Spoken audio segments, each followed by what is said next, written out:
We have Miss Rhonda Timothy. Happy birthday goes out to you from the Tobago Updates family, and hear from us on Youth Wednesdays. Who do we have next? Tell us who we have next, Dwayne. We have Miss Vernice McDonald. A happy birthday goes out to you. Love and prosperity and God's richest blessings to you on your birthday today. And last but certainly not least, Miss Arlene Baptiste. Dwayne, by the songs of the I think I need you to chime in on this one. Right. So this was one of my primary school teachers, and I think it would be remiss of me if I don't wish her a special happy birthday. Thank you, Miss Nancy, for leading the charge. Sure, not a problem. I just want to wish you a happy birthday this morning from Tobago Updates, and especially from me, Dwayne. And I hope you continue to be blessed and enjoy your birthday. And unfortunately, this is all our birthday celebrants for us this morning. However, for those of you who did not make it on our list, we still want to wish you a happy birthday. In the month of April, enjoy it. All you Aries and all those, Pythagoras theorem stuff. I think anybody who is past March, Dwayne doesn't know the sign for. But it's okay, Dwayne. We understand. I don't know what you're talking about, but but yes, for those of you who are celebrating your birthdays tomorrow, yesterday, we want to wish you happy belated birthday and birthday in advance, respectively. And you have a great and safe day. We didn't go straight over to our rundown this morning because we are pressed for time. This morning we have coming to discuss with us CARIFTA gold and bronze medalist Miss Oshier Cummings. I hope I did not butcher her name. She will be coming to share with us her victory, what it was like to win and place as a medalist in this thing. And secondly, I must do this, Miss Nancy. You do the last one, all right? I hope you don't mind. Sure, not a problem. Coming to talk with us this morning is a young entrepreneur, youth entrepreneur, owner and founder of Happy Sips is Miss Kyemah Charles. So she'll be coming to talk to us about Happy Sips and what that is about, and being a young entrepreneur as she is. And who do we have? But last but certainly not least. Well, it's the election season, and we're always happy to hear from the youth. Yeah. So we'll be having Jada Charles and Ajay Allen, no stranger to Tobago Updates, on discussing especially parliamentary matters and, of course, the parliamentary elections upcoming, right? So they'll be here speaking to us about the general elections 2025, and we welcome them with open arms. Yes. I long for a day where we could have a lot of youth debates on politics, not just in and out of political seasons like these. I think it would help sensitize our youth on the island and in the country that politics is quite relevant to you. The intricacies of the decision making, the fiscal policies, all redound to your benefit. When it comes to politics, and I think it's really beneficial that we our youth get involved and become adept to these pertinent topics, and so on and so on. So that is it for rundown this morning. Natalie and Nancy, before we go to the break, what we had to tell them? Share the live, share the live, share the live. We'll be right back. The following is a paid political advertisement. We read and we ready the new chapter.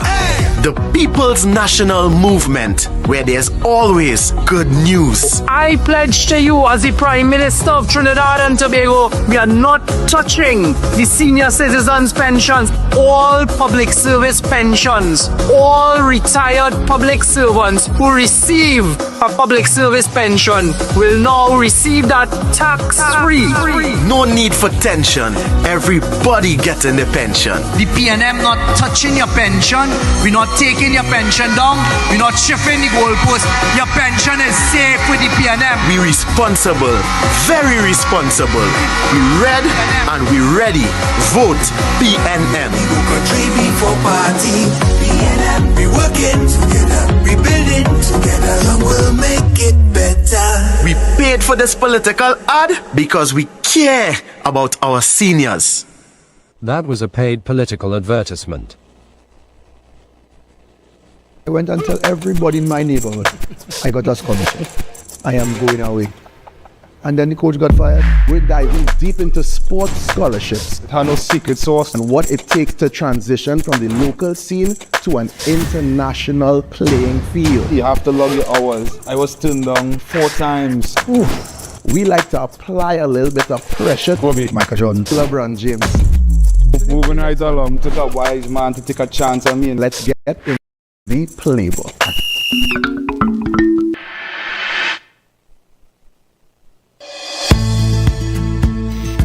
TNTech is pleased to advise that its Roxborough Service Center has reopened. Starting Monday, 10th March, customers can once more visit the Roxborough Administrative Building to pay TNTech bills, request new connections, and more. TNTech, powering the nation into the next generation.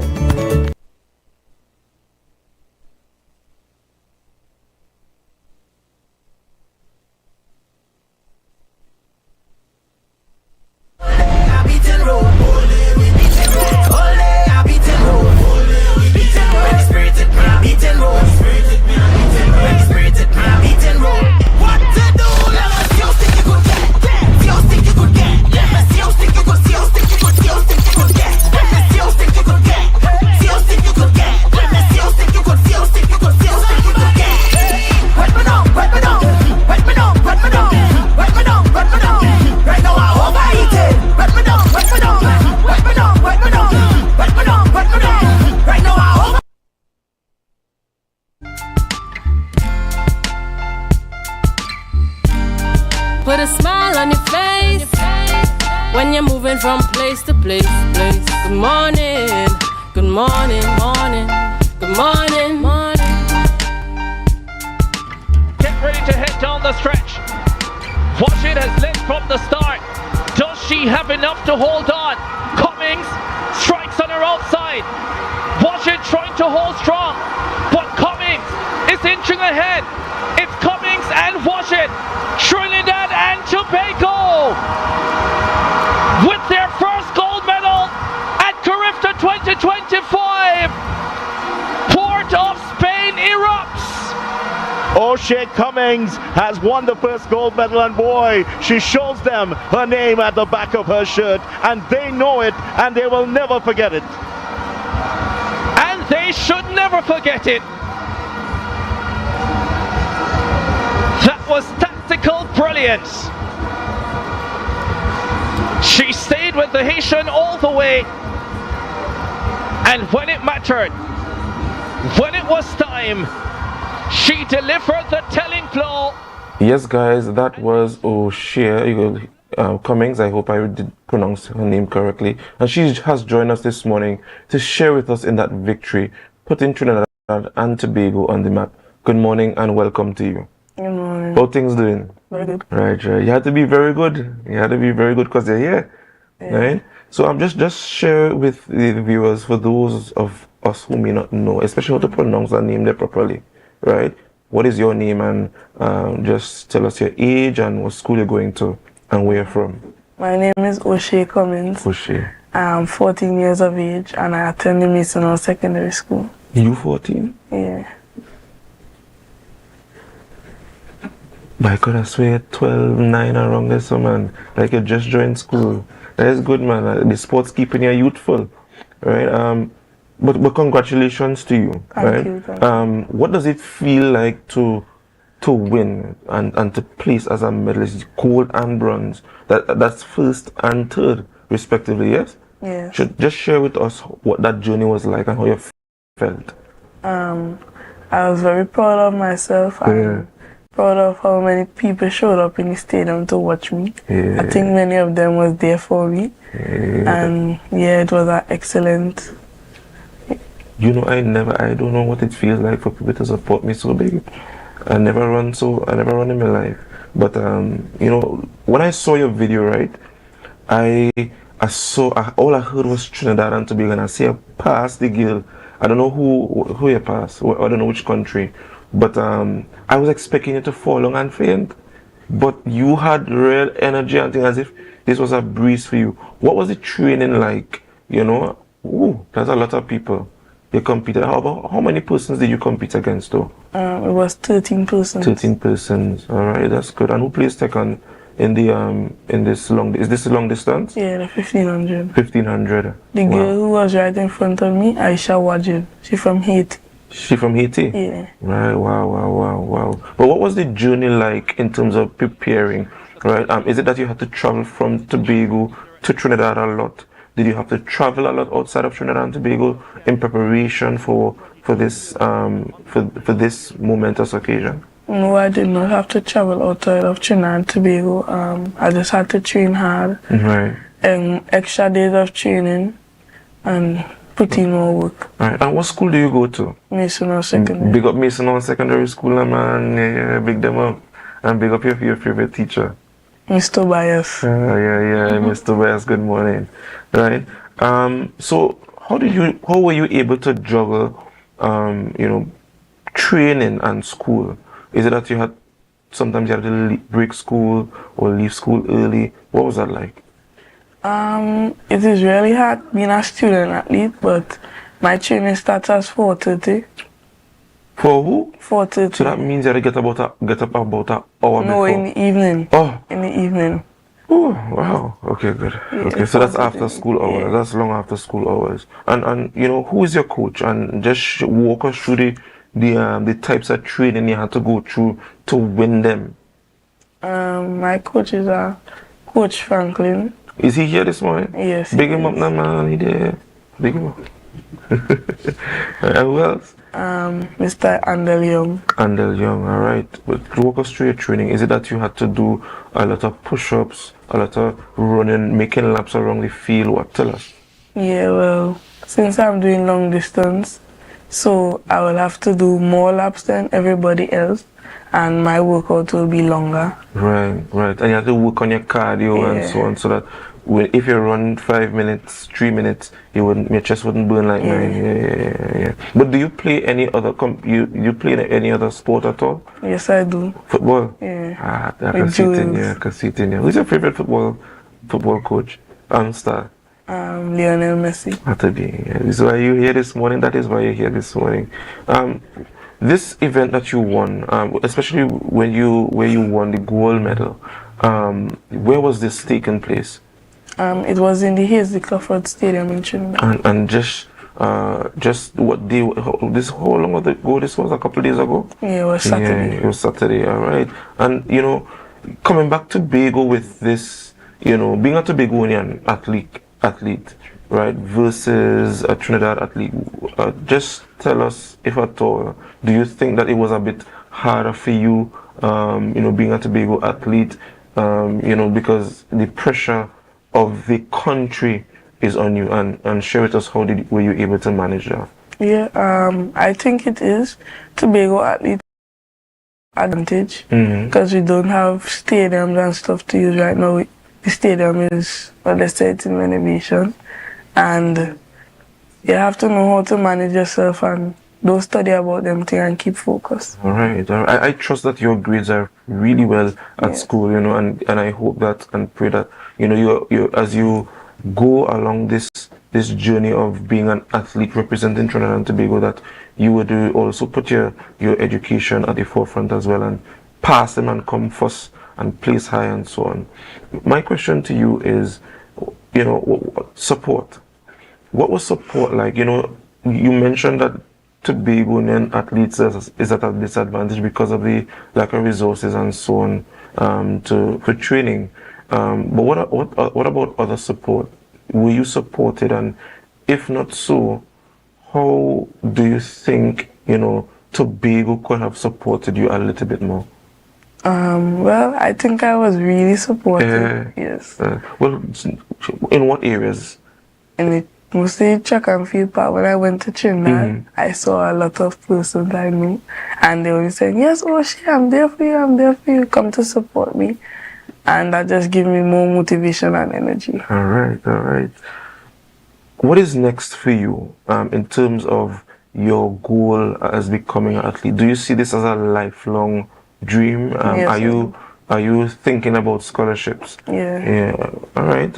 What do you see yourself being in the long run? I would like to go to the Olympics and win gold. Yeah, man. Your mommy over there shaking she head. She over there shaking she head. You know, and that is good. What is next after this? I mean, I think I hear the CARIFTA games is still ongoing. Do you have to compete again during these games, or is it for you? For this season, I still have events coming. I have a little road ones and stuff. Can you tell us the months so that we could we could be of great support to you? I have one in June. In June, and that's in Trinidad as well? No, it's in Tobago. In Tobago, okay. And presumably by the stadium? Yeah, and I have a next one in June, but that one is taking place in Grenada. In Grenada? Yeah. So if I want to come, would you buy my ticket for me? No, don't worry. I will talk to Tobago Updates about that. Okay. But, you know, I want to go back to preparation because you're just 14 and you're in third form. Yeah. And I think you're about to do national tests. Yeah. What encouragement would you give to students who want to be young athletes? Because I presume that you've been doing this since you're in primary school. Or you recently started this thing? Well, I used to do it when I was younger, but then I stopped. I used to do sprint. Yeah. And then I stopped, so I joined back in first form. All right, that's good. That's good. That's good. So just what encouragement would you give to, you know, young upcoming athletes like yourself, right, who are juggling both school and being an athlete and so on and training? What encouragement would you give to them? I would say that it is very hard, but even though it is hard, you still have to fight through and do your best. Always put your best foot forward. And give God thanks. All right. And, you know, of course, I must ask the burning question, how do you feel, right? You know, coming out of all of this, you know, how do you really feel? Just explain to us how that... I feel very proud, and I'm so happy to make my country proud. And I thank you for everybody who has supported me. All right, good. Guys, you know, this is Miss Oshier Cummings. You have a big name there, girl. Miss Cummings, I want to thank you for joining us this morning, you know, and I want to encourage you to continue doing what you're doing, and you know, I wish you all the best in your upcoming competitions. Place goal, beat them, give them licks, right? Mom's gig, she did see more on the dashing punch and the dashing porridge and things so that she could beat them left, right, and center, man. Right, so thank you for being here, and big up yourself again. And guys, that was Miss Oshier Cummings. I asked you to do me one favor before we leave. You can just tell them to share the life, and you have to say it as if you're a win man. Alright, so guys, this brings us to the end of this interview.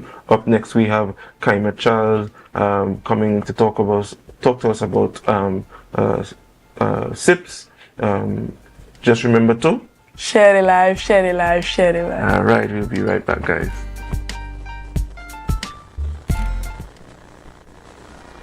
Washington has led from the start. Does she have enough to hold on? Cummings strikes on her outside. Washington trying to hold strong, but Cummings is inching ahead.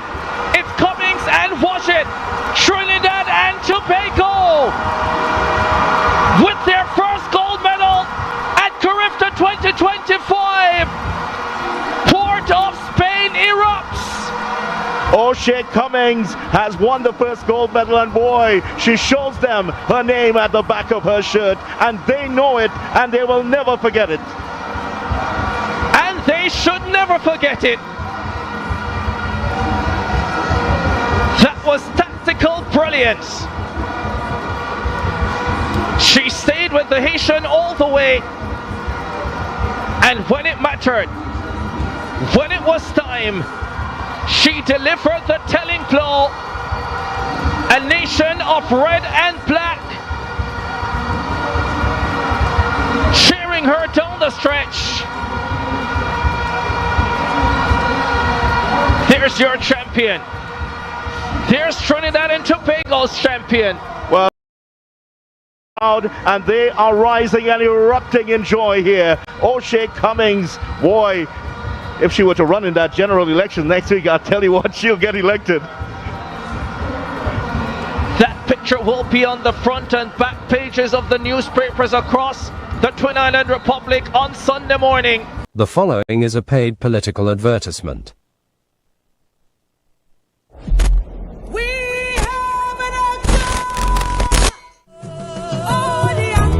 On April 28th, vote for the anchor. Vote the Tobago People's Party. On April 28th, vote for the anchor. Vote the Tobago People's Party. On April 28th, vote for the anchor.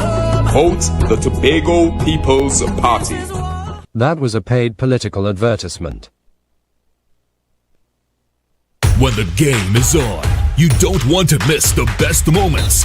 With AMPLIA TV, you can enjoy our ultimate sports package and watch your favorite games on the go. Stay connected and informed with sports news, scores, and stats with AMPLIA's fastest internet speeds. Up to 1 GB fiber internet, you can stream riveting football action, cricket, NBA games, and much more. With AMPLIA, it's game on. Visit amplia.co.tt or call 800-4663. AMPLIA. Do more, live more. Quartz is well known as the Caribbean's largest retailer, providing consumers for generations with the very best products to enhance their homes. This year, we bring our expertise to businesses. Quartz Business Solutions will serve small, medium, and large companies with the very best products at the most competitive prices, backed by warranties and after-sales support. Hoteliers, office managers, restaurants, and so many more. Quartz Business Solutions, a brand of the Unicomer Group.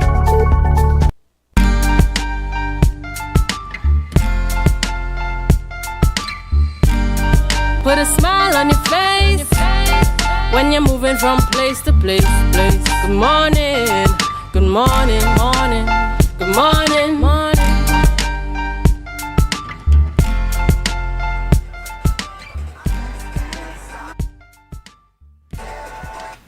Right, good morning and welcome back to Youth Wednesdays and the Tobago Updates Morning Show. You bring us here live in Portmore, Scarborough, Tobago. This morning we are joined by Kyemah Charles, here to talk with us about Happy Sips, a young entrepreneur in the making. Good morning and welcome to you, Miss Charles. Good morning. How are you? I am fine, thank you. All right, you look really lovely this morning. Guys, this is my beloved niece in whom I'm well pleased. I have two of them. I'm very proud of them. And you know, it's really good to see young people like these, you know, do great things in the world. And I think it's very important that we highlight them and their strides. So Kyemah, you are here to talk to us about Happy Sips. Yes? What inspired your business? Well, Right.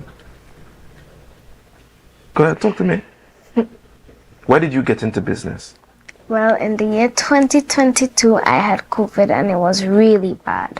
So my mom came and gave me a green and yellow liquid. And I said, Mommy, what is this? And she said, Mama, just drink up and you'll see. I drank it and I said, this tasted good. And in about 2 or 5 days, I felt better. So I went and researched on how to consume fruits and vegetables without eating them.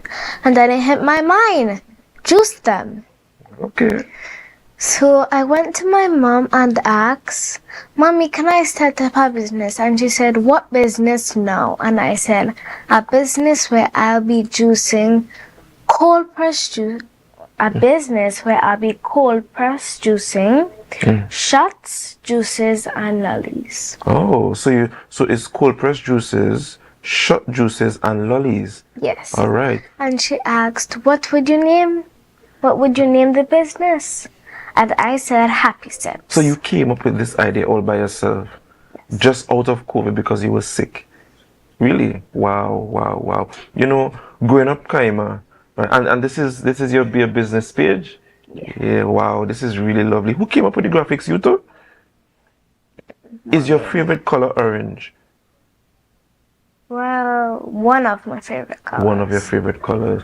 All right. You know, growing up, I too didn't really like fruits and vegetables. I used to get licks to eat them. Right.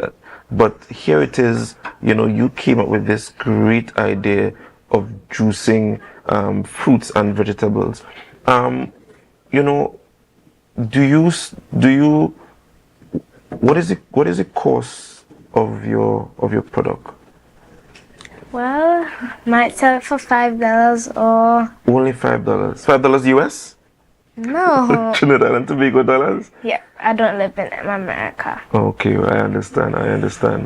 And since you have been you know, in this business, have you yourself continued drinking these shots and licking the lollies and the cold pressed juices? Yes. And how would you say, what are the benefits of eating or consuming fruits and vegetables? Because you would have just highlighted to young children like yourself that you don't necessarily need to eat them, but you can drink them, right? What are some of the benefits that you think you know, children can get or people can get from eating or consuming fruits and vegetables? Do you get stronger? How do you perform at school? I'll say you get smarter and stronger. Okay, all right. So you brought home some A's. You were bringing home some A's. A's and B's. No A's. A's. We taking A's. And we go work on the B's. All right. So what is next for your business? Walk us through. How do you get the produce? Like your vegetables and so on. Do you mix them with fruits? Yes. Right. So that it will taste good. What is your favorite fruit? My favorite fruit is strawberries. Strawberries. And do you have like a strawberry shot? As yet, or it's in the making? It's in the making. All right. Okay, that's good. What is? I saw one of your bottles is orange, right? Is that one of your most popular drinks? Yes. All right. Do you have a name as yet for it, or do you just call it shots? I just call it shots. All right. So I'm seeing orange. Orange is one of the things inside it, one of the ingredients inside it. I don't want to share your secrets with the world because, you know, this is a real big thing that you're doing here, you know. So apart from orange, what other flavors do you have? I have ginger with turmeric. Okay. Do you drink that one? Yes. Do you like it? I have to. Yeah, because it's your product. Right, good. I have grapes and blueberries. Oh, nice. They have this green one, I can't remember. Oh, yes. They have spinach. Spinach. With lettuce and cucumbers. Okay. Have you ever had raw spinach? Yes. You like it? Not even with cheese, eh? No. Yeah, you know, and people put spinach in almost everything, especially when they're making omelets and things. And it's so creative that you would have, you know, combined these ingredients to make it more tasty for young children. Since you have started this business, have you sold a lot of these shots? Not just yet. All right, because it's okay. Good. It's in the developmental stage. Lovely. That's good. But who's your number one customer? My grandmother, my mother. I have a lot. My grandmother, my mother, my sister, sometimes my father, and my auntie. Okay. All right. And they all give this product high reviews. Yes. All right. You know, I want to see for you, Kyemah, that you not just that your business grows, but that you will be able to travel the world and show that Tobago has a lot of young, beautiful young ladies like yourself doing business, right? Where do you see this business going? Do you want to open a factory? Maybe. Maybe this nice products, and you're not sure to open a factory so you can make a lot more and probably export and get some US dollars so you could travel? I'll give that a yes. You'll give that a yes. A resounding yes, guys. A resounding yes. You know, I'm really proud of you, Kyemah. But did you bring any shots for us today? No, not today. What is wrong with mommy? I need a shot right now, Kyemah, but we'll probably talk about that after the show. But I want to thank you for coming on with us on here to be with Tobago Updates and talking with your uncle. right? I love you very much, and I will support your business, definitely. All right. Finally, though, what advice do you want to give young entrepreneurs, the bigger entrepreneurs, and the adult entrepreneurs? Well, the advice I'll give the people that is watching Tobago Updates right now is 1. Research carefully on the business you want to do. 2. Put your own personality into it. And 3. Go for it. Never give up.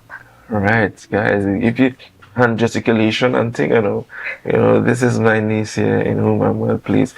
Thank you very much for joining us. Can I shake your hand? Let us be shaking hands. I love you, right?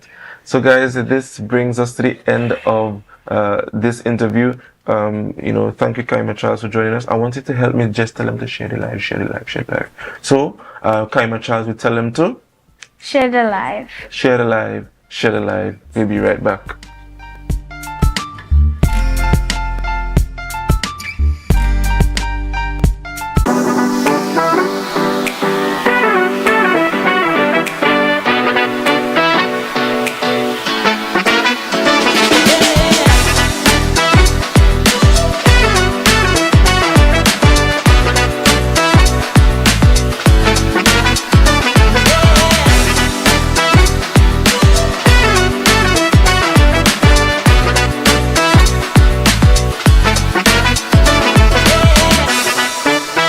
The following is a paid political advertisement. Like yellow is the color for recklessness? All you hear the latest from Kamala? But what kind of mad scene is this? We will prepare a divestment plan for the state enterprises and a debt workout strategy. Let me break down this divestment thing, plain and simple. She say government have no place in business. That mean all state enterprises will no longer be government. WASA, Tech, NP, Port Authority, just to name a few. We will transform the remaining state enterprises to publicly owned companies. So who all you feel will be in charge of these companies? Thousands of workers will be sent. Who you feel is the first to go home? The first do is get rid of all workers and everything and bring in who they want, and I guarantee you it ain't gonna be us. It's jobs after job. Come like a ball, get the dirty hands on a company like Tech. Lord knows what we will have to pay for electricity. That is mad people thing. So that is why we come in with this paid political announcement. And on the 28th of April, protect your jobs. We vote in PNM. PNM. Tobago Glass Supplies has been a leading name for over 37 years in the glass and aluminum market in Tobago. We provide an extensive range of high-quality, innovative aluminum and glass products for commercial and residential use. Competitive prices with superior and professional services by committed employees who are guided by rigid quality standards. Tobago Glass Supplies specializes in the manufacture and installation of glass and aluminum products that are essential to today's homeowners and the business environment. We are engaged in marketing, sales, and installation of a variety of products. These ranges from windows and doors to necessities such as mirrors for homes and vehicles, designed and manufactured in-house or imported.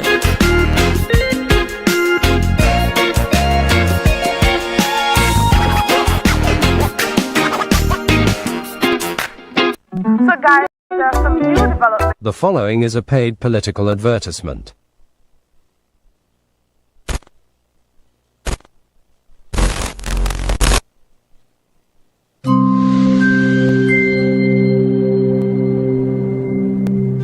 But now who feels it knows it.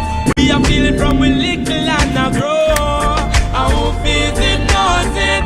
Sometimes it feel like we let go. And who feels it knows it. We are feeling from we little and a grow. And who feels it knows it.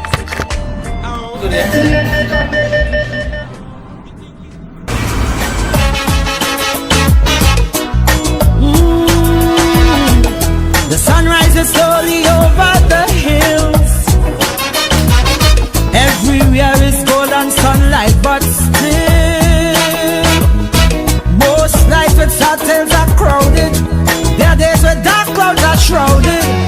They don't smile and they never will. Only vultures get the fill. Empty promise is what yeah. No running water from year to year. Hearts that no one desire. That if there is a Messiah, someday he hear their whispered prayer. Covered always there and scanty. 10 people in a one-bedroom shanty. Forced to sell on the pavement. No vacancy, no employment. Cattle fire cracker from gunshot. Blood does flow when things get hot. Afraid to look out the way. On April 28th, vote for the anchor. Vote the Tobago People's Party. That was a paid political advertisement. So guys, there are some new developments in housing in Tobago. So it's goat racing time. This is 116, the show that keeps you in the know with all things Tobago House of Assembly. Each week, 116 delivers a fun and engaging overview of the latest developments, achievements, activities, and events of our dynamic assembly. So join me. Let's dive into the Tobago House of Assembly's Week in Review right here on 116.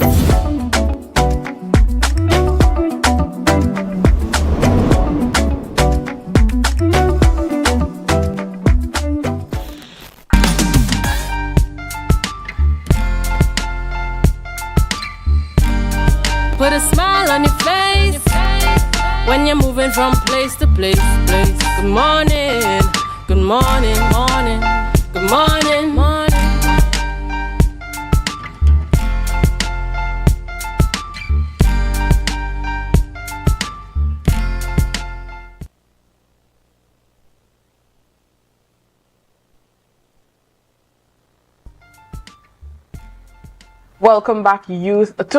Welcome back to our viewers on Youth Wednesdays on Tobago Updates. I think it's the excitement that I am now experiencing because of the interview we are about to have. You know, it's election time. It's literally going down as we speak. We know that Monday 28th is really the day that everyone is looking forward to, you know, but before that, you know, we have the antics, I would say in Tobago terms, the bacchanal, right? But before we get into this, there's a lovely picture that is gracing our screens right now, and I'm giving our viewers the opportunity to send in where they think this lovely view is coming from. All right, and obviously we will mention where this view is coming from at the end of this interview.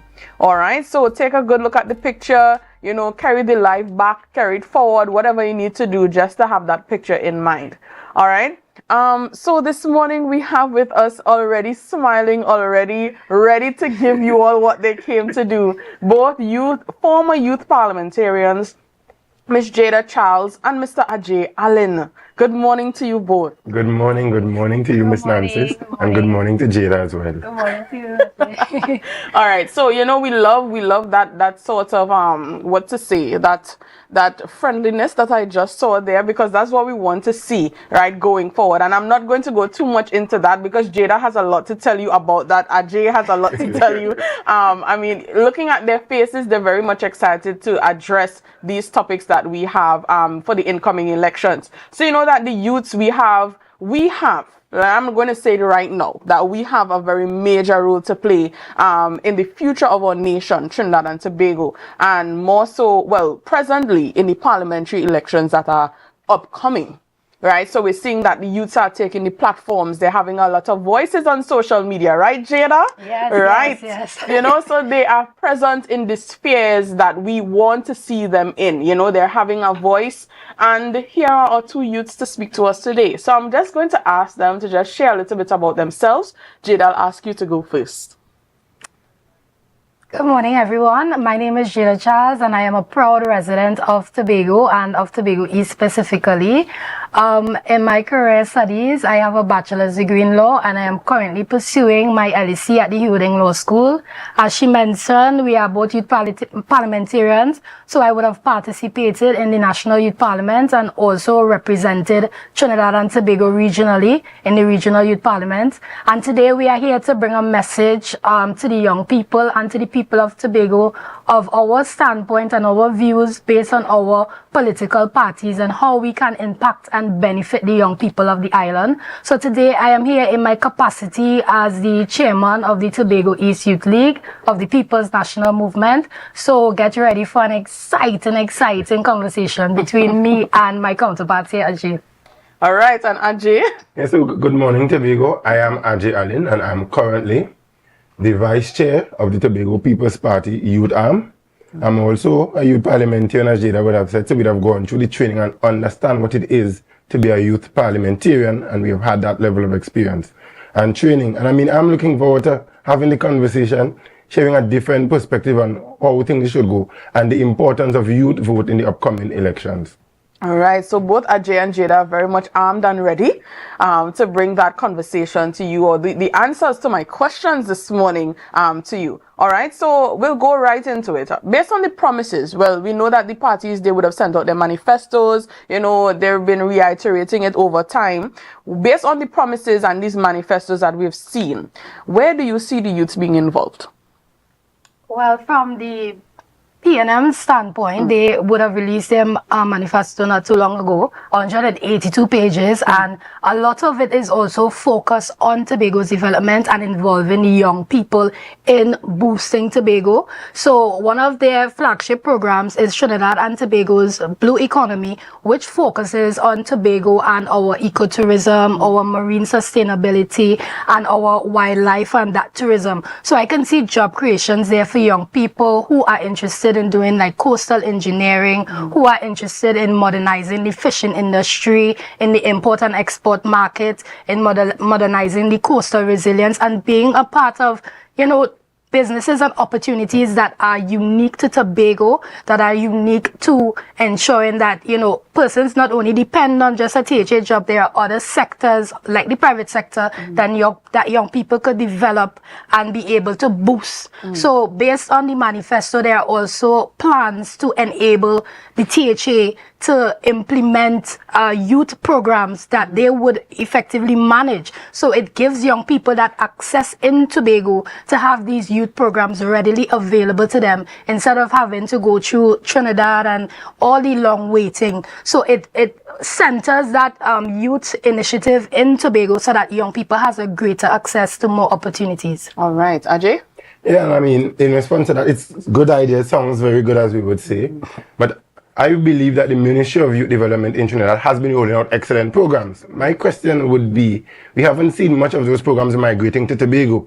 So we saw the Youth in Agriculture program, which is YAPA. We saw the yams being planted as well. But I mean, my question would now be, why now at this point I'm in Tobago? And however, even as we speak to private sector development, I think a number of the development in Tobago is heavily THA funded and THA pushed. And we have an issue with the morning work culture in Tobago that affects productivity. I mean, you can't get a loan on a morning job. So I think the TPP's position is not just job creation, but we want to create sustainable jobs, sustainable employment. Okay. I mean, I know Jada spoke to the export market, which is something I really, really love, because there's a number of products produced by Tobagonians that I think deserve to be in Walmart and those types of places. All right. So I think what we need to do, or do a lot more of, is push to have those programs be implemented.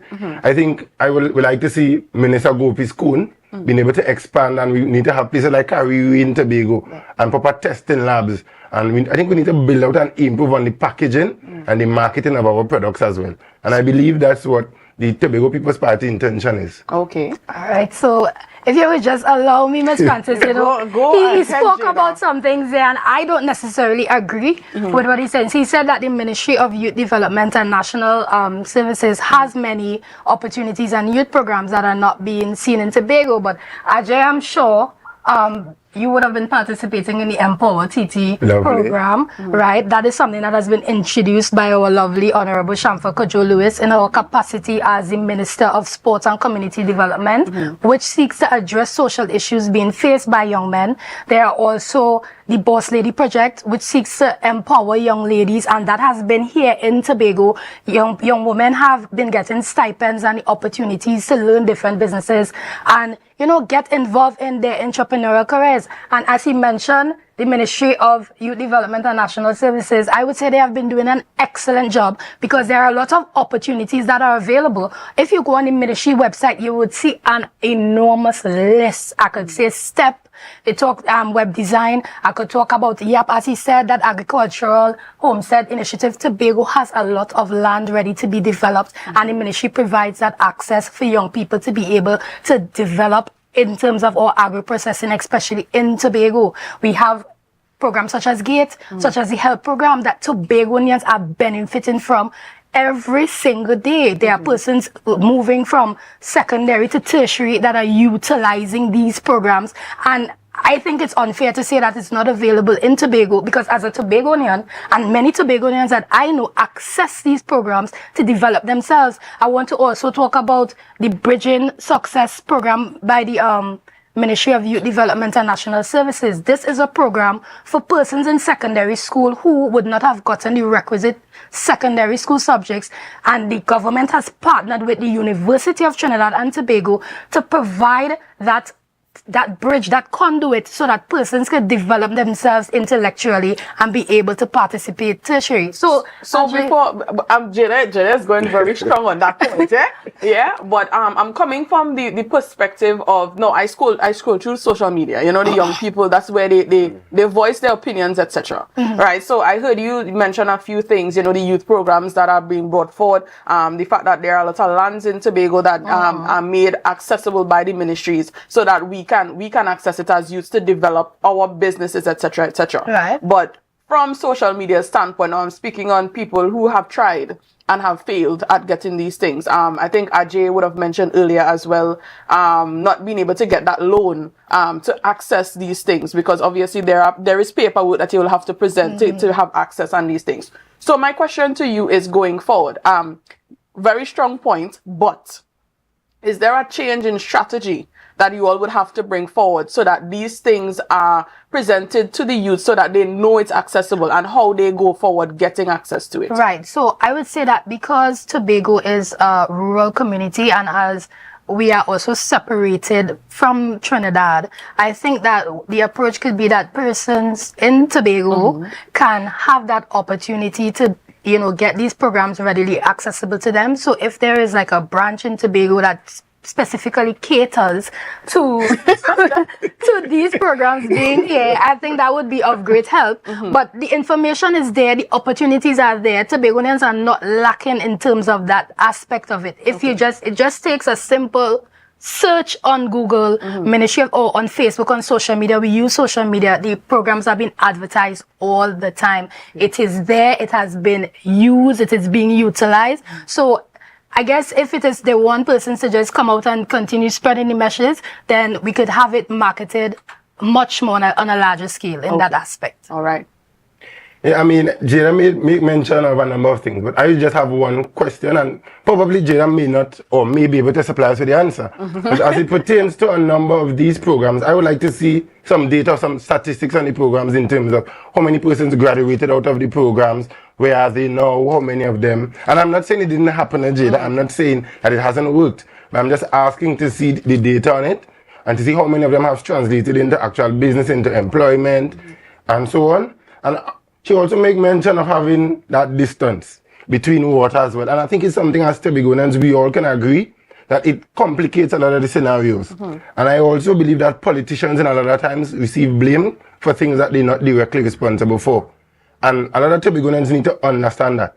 So there's a difference between an MP or a member of parliament or a minister and a permanent secretary. Okay. There is a difference between a secretary in some occasions and an administrator. So the MP might have very good ideas, very good implementation, but possibly the permanent secretary may not be too much in favor of it.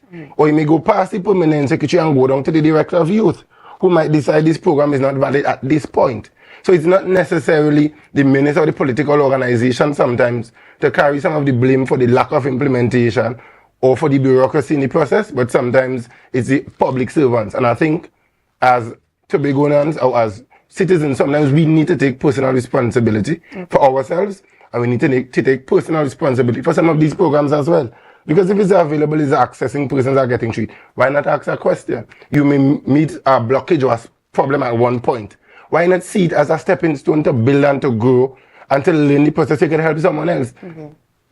Speaking on processes that people should be very much aware of, especially the youths of today. My question, from your perspective, do you think that youth see the importance of casting their vote? No. Definitely not. Definitely not. And I want to use this opportunity as an appeal to young people. You have a right to vote. It is your civic duty. As young people, we need to champion this fight as the upcoming generation, as the future generation. We need to ensure that we are taking control of our lives and not allowing persons to take control of our lives for us.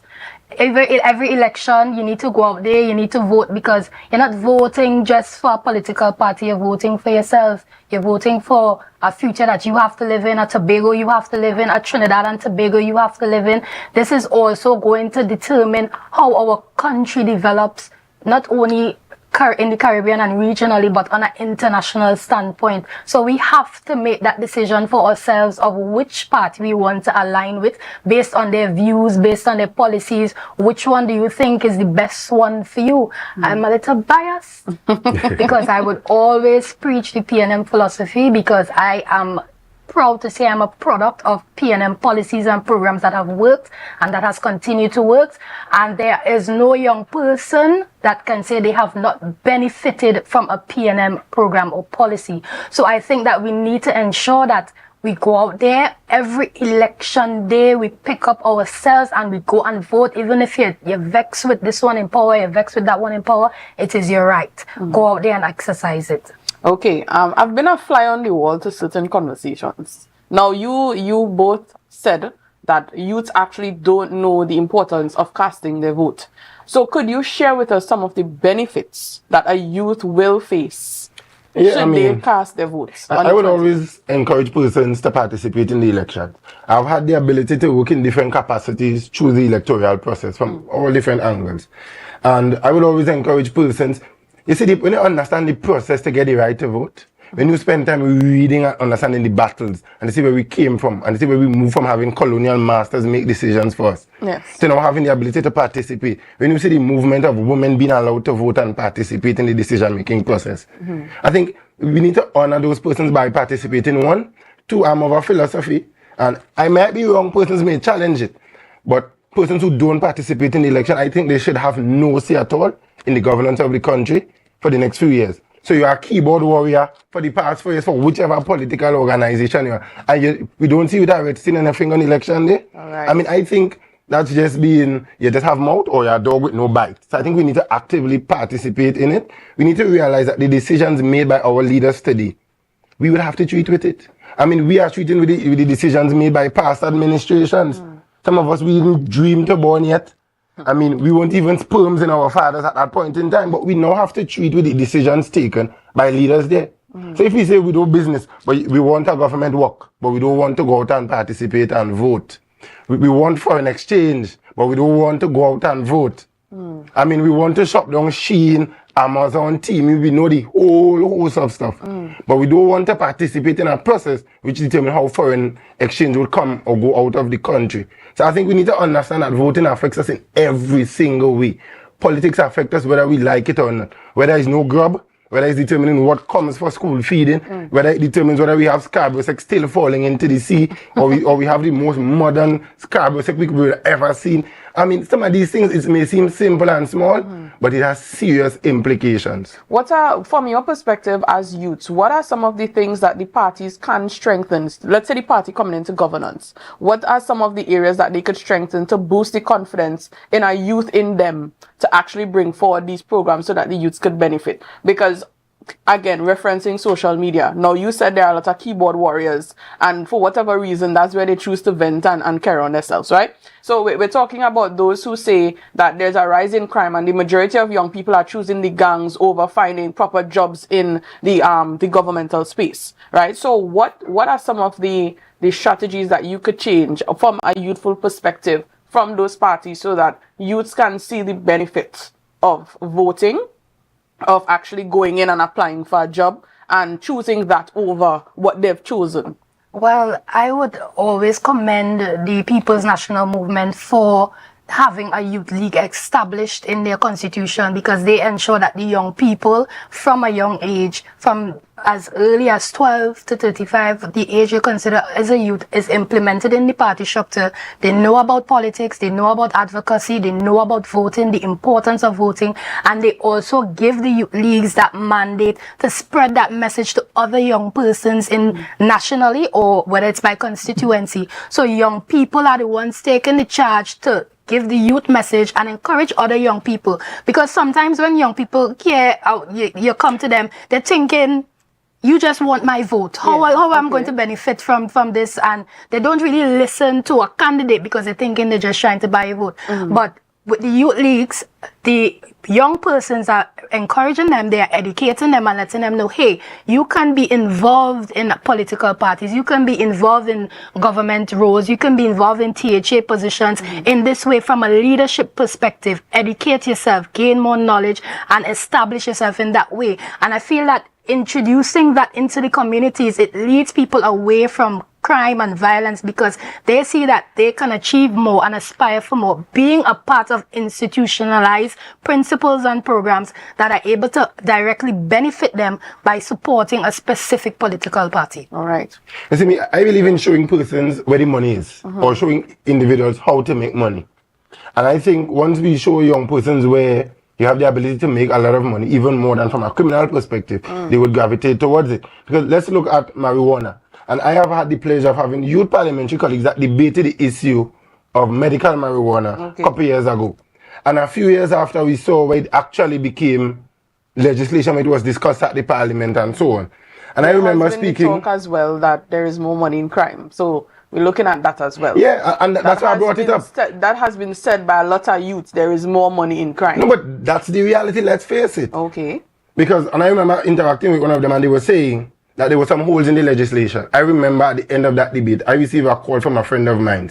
And he's asking, how am I to register? How can I be a legal marijuana farmer? What is the process? I mean, who I have to go to? How much funds I need to start up? And he was asking these types of questions. But when I listened to the debate on the parliament, when I checked the legislation, I'm like, I still felt lost as an individual. So how am I to register? So it's decriminalized, I agree. But medical marijuana is a massive industry. And these guys, they are already farming it illegally.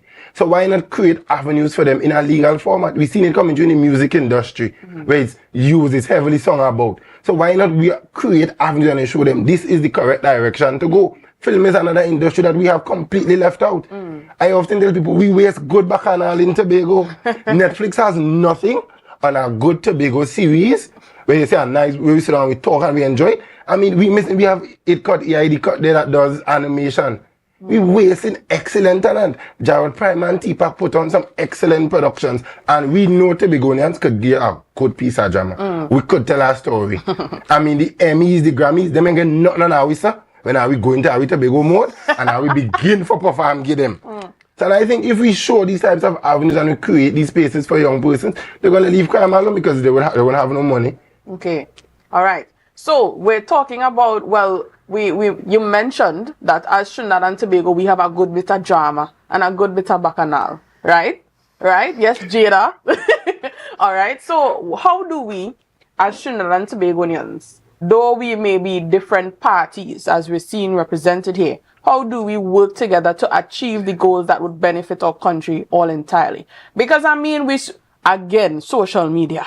We're scrolling through day by day. We're seeing who jumping up in places they're not supposed to jump up, who calling people name whenever be the case. And, you know, they just literally looking for the drama within something that is supposed to look into a positive light.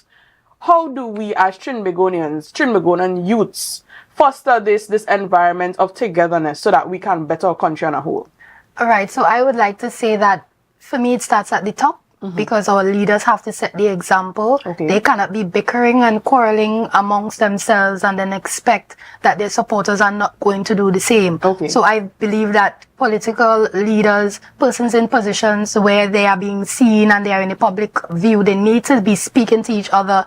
Even though we have differences, you always speak to each other in a way that fosters communication, in a way that fosters that unity, regardless of who going against who.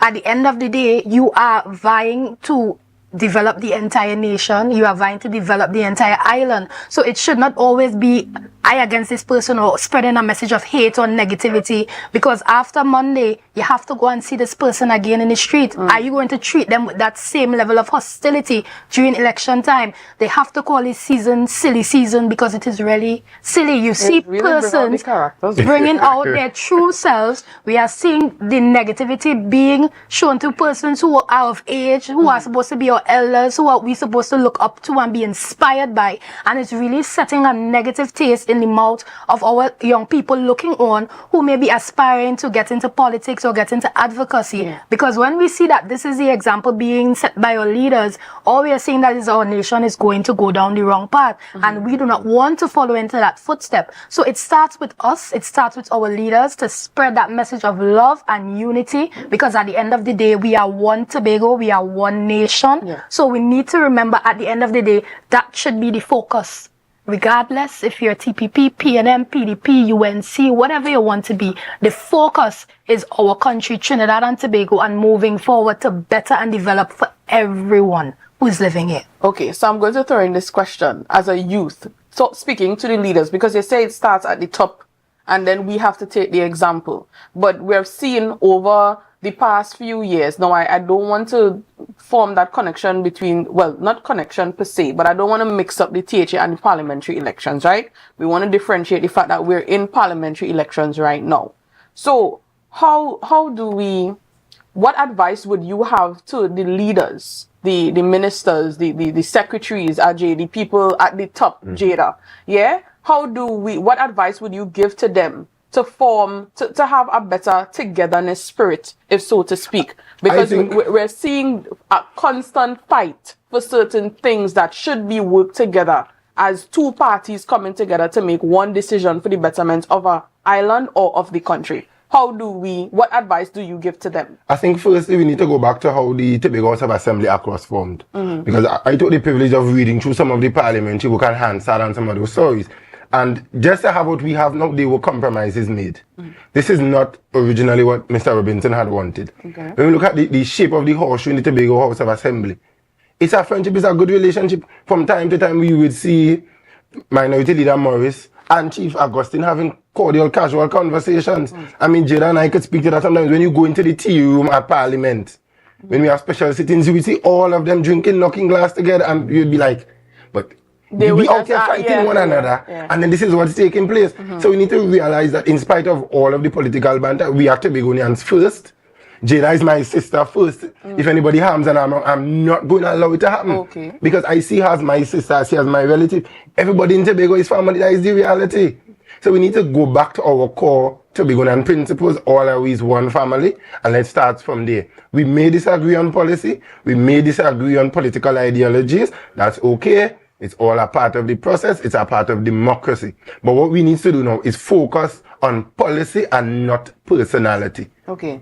I would also like to add in terms of the, as you said, this is a parliamentary fight that we're in right now. And as political parties that are trying to become elected members of parliament, regardless of which party got you into the seat in the house, at the end of the day, when you are in that seat, you are championing for all of Trinidad and Tobago. And what we see a lot of the times is the opposition and the government having disagreements. They are not collaborating on effective bills and motions that are going to benefit us nationally, and in some areas, bills that are specific to certain areas, such as Tobago. I would say the Tobago Island Government Bill, we saw what happened there in terms of the opposition and the government disagreeing. So I feel like in terms of other motions like that and bills like that that will benefit persons, we need to have that collaboration and not trying to go from a political standpoint, because when you're in the house, it's not political. You are representing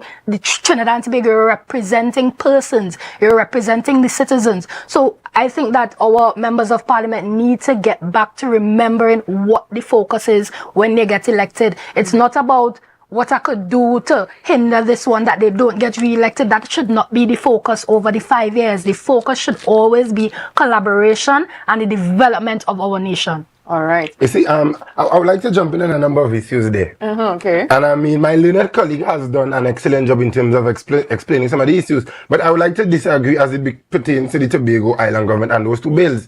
Because I took the time to go to the consultation that was held up at Assembly Legislature in the tea room, to be specific. And I remember that there's a particular phrase in the Tobago House of Assembly Act, which is item number 25.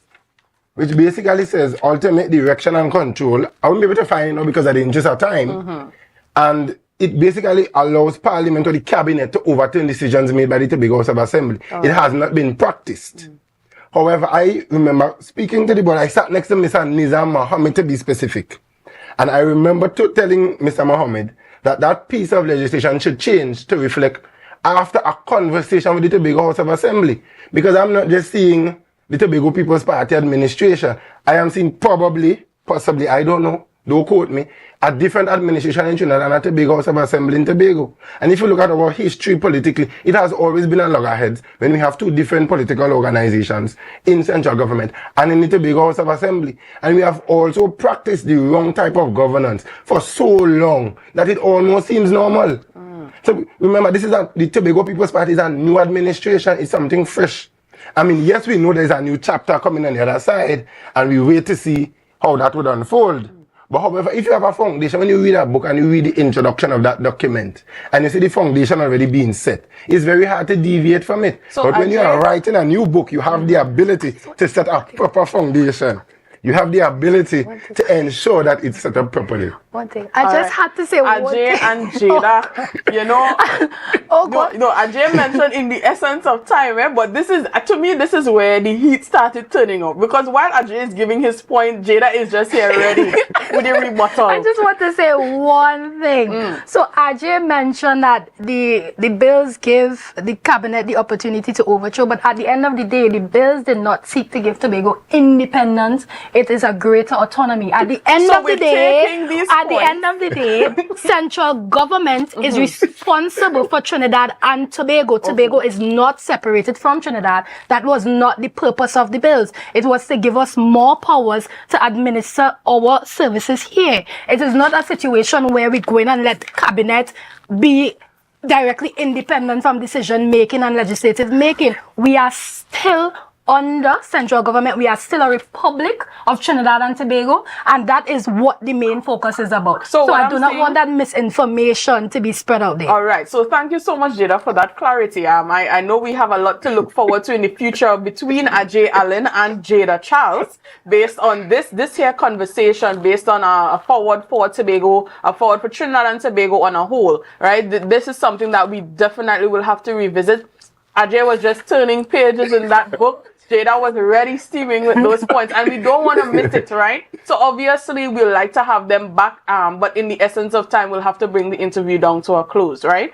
I just want to stress on the fact that what we actually finished off on was the togetherness that we're trying to foster during this election season, right? We're seeing a lot of unfortunate events happening during the election season, and we want to just, stay away from that type of vibe. Let's just see the betterment for Trinidad and Tobago. Let's just see the benefit for Tobago on a whole, the youths coming forward. All right. So love the fact that we finished on togetherness, Ajay and Jada. All right. And to bring our minds to an ease and bring us down to the end of our youth show, I just want to bring across our photo of the day once again. Miss Susan James, I want to just big up you for getting that answer correct. It is the Charlottesville jetty. Very, very beautiful there in the sunlight, glowing, that sea, that sun that you can take part in if you venture to Charlottesville. All right. So thank you, Jason and Nicholas, I think, for submitting that photo of the day to us. So now, I would encourage you all, whenever you're going up to Charlottesville, walk with your sunscreen. I'm currently suffering from a sunburn that I recently had, right? But it is a beautiful place to visit. And once again, thank you, Jason and Nicholas, for that picturesque picture of Charlottesville's jetty. All right? Ajay and Jada, back to you. Thank you so much for joining us here on Youth Wednesdays on Tobago Updates. It's always a pleasure having you all here. Based on how what happened after our togetherness conversation. We know that the both of you are very much willing to come back and have a discussion on that topic specifically. Of course. All right. So viewers, thank you so much for joining us here on Youth Wednesdays on Tobago Updates. Before I go, I just want to encourage you to share the live, share the live, share the live. Up next, we have Good Morning Tobago with Miss Candice Jackson.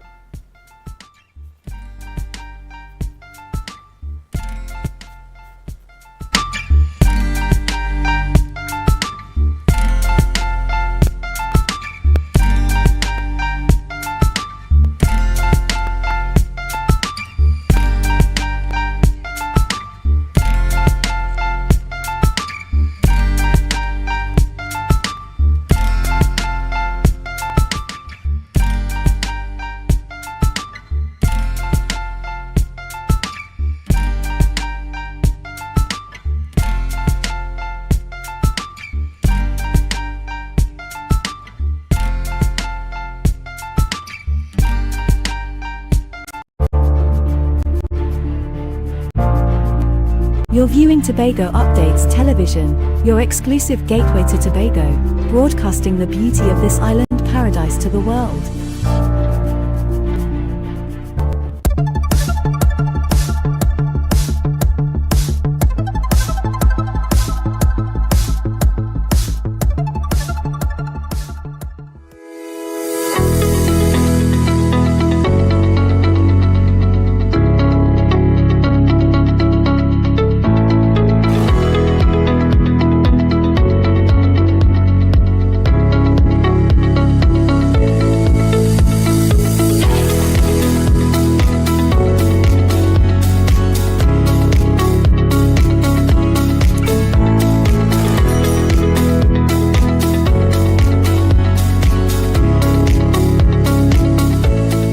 I think with this facility having been down for about 10 years or somewhere thereabout, I think it's an excellent initiative and that it was recommissioned. I was talking to one of the other educators here, and he said that it was a very good program for the students, especially at the CSEC level. You know, so I think it's an excellent initiative, and I'm very proud of the present administration for working so feverishly and assiduously to get it back up and running. Yes, I am very excited about the reopen of the Kendall Aquatic facility. I hope to come and learn to swim properly. I'm very excited about the reopening and I hope to come and take swimming lessons.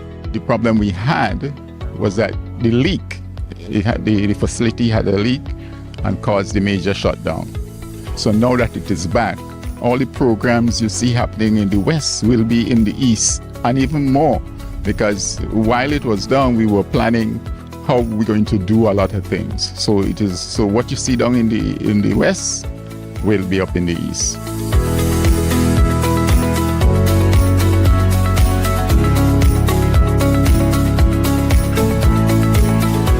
I'm challenging you all for us to work with agencies such as the YMCA in having an even more robust and inclusive program so that we can ensure by a defined date all of Tobago's students and young people can actually swim. You should not live on an island and not be able to swim. And with what we are seeing in terms of climate changes, what we are seeing in terms of the battle with the sea on our coasts, all of our young people from as early as possible should learn to swim. This pool belongs to you. It is a space for your families to bond, for your communities to gather, and for individuals to focus on their health and wellness. Whether it's a child learning to swim for the very first time, an athlete training for the next level of competition, or a senior enjoying low-impact exercise, this facility caters for everyone.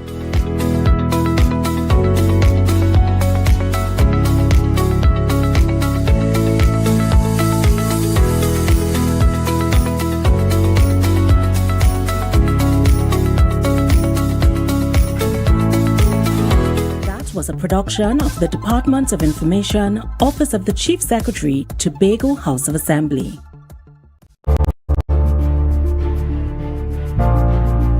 You're viewing Tobago Updates Television, your exclusive gateway to Tobago, broadcasting the beauty of this island paradise to the world.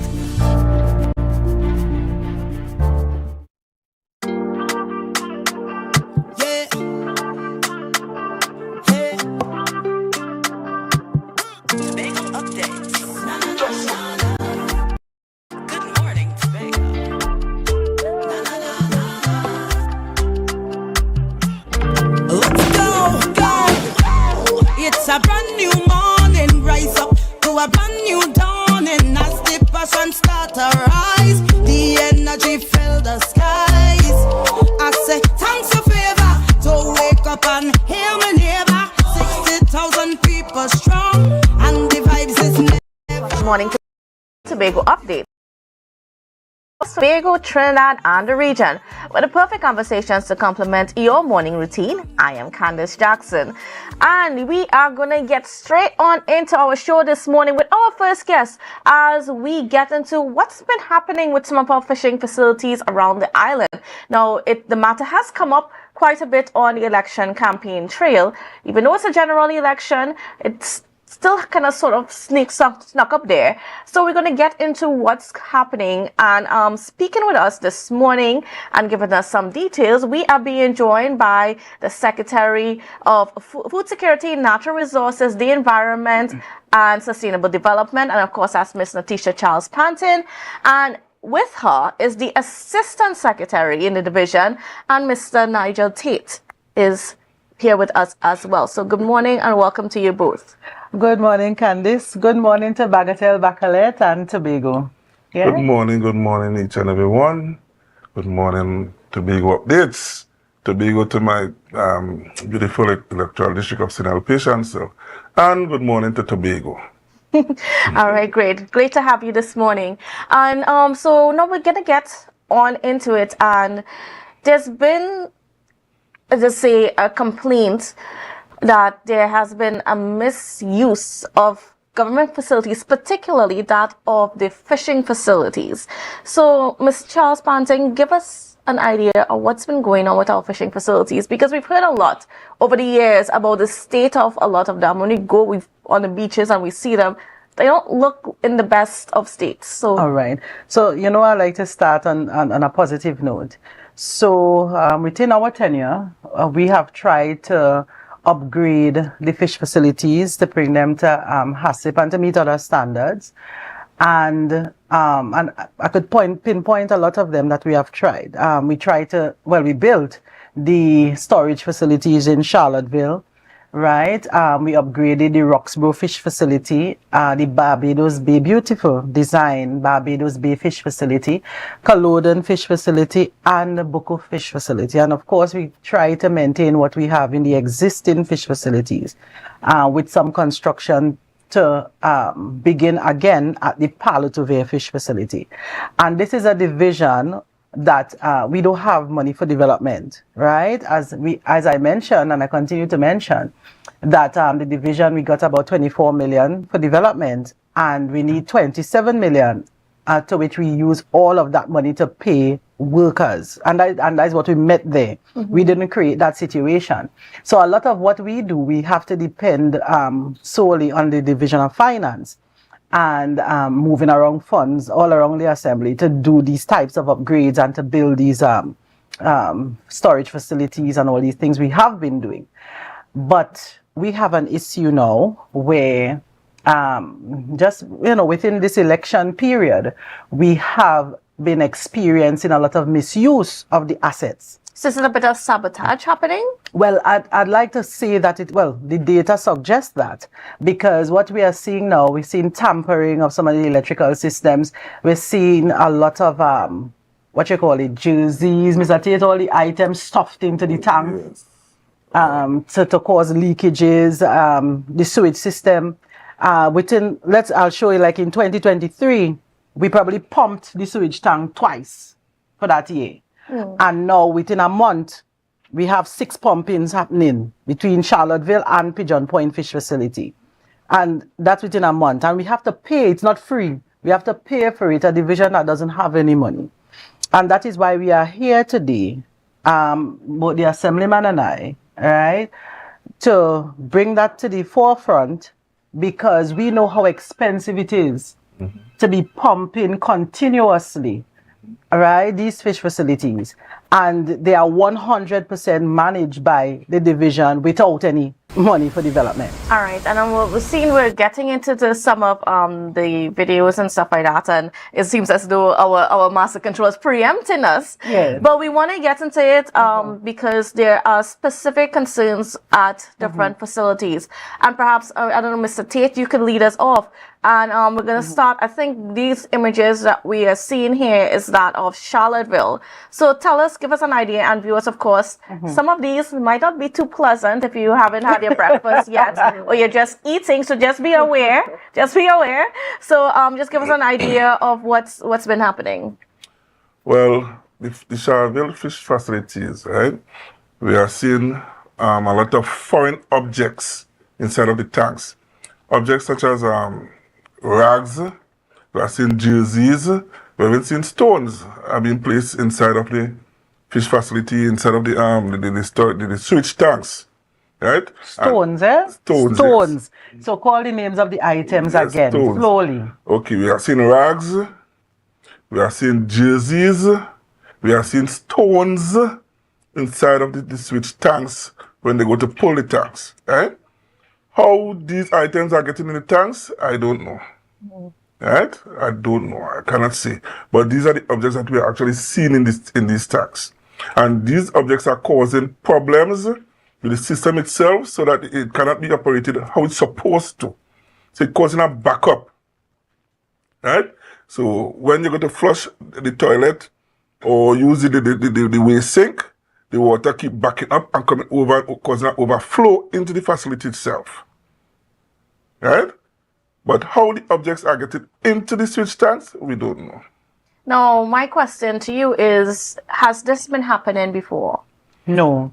No, it's we not. would usually pump from these facilities once, twice a year.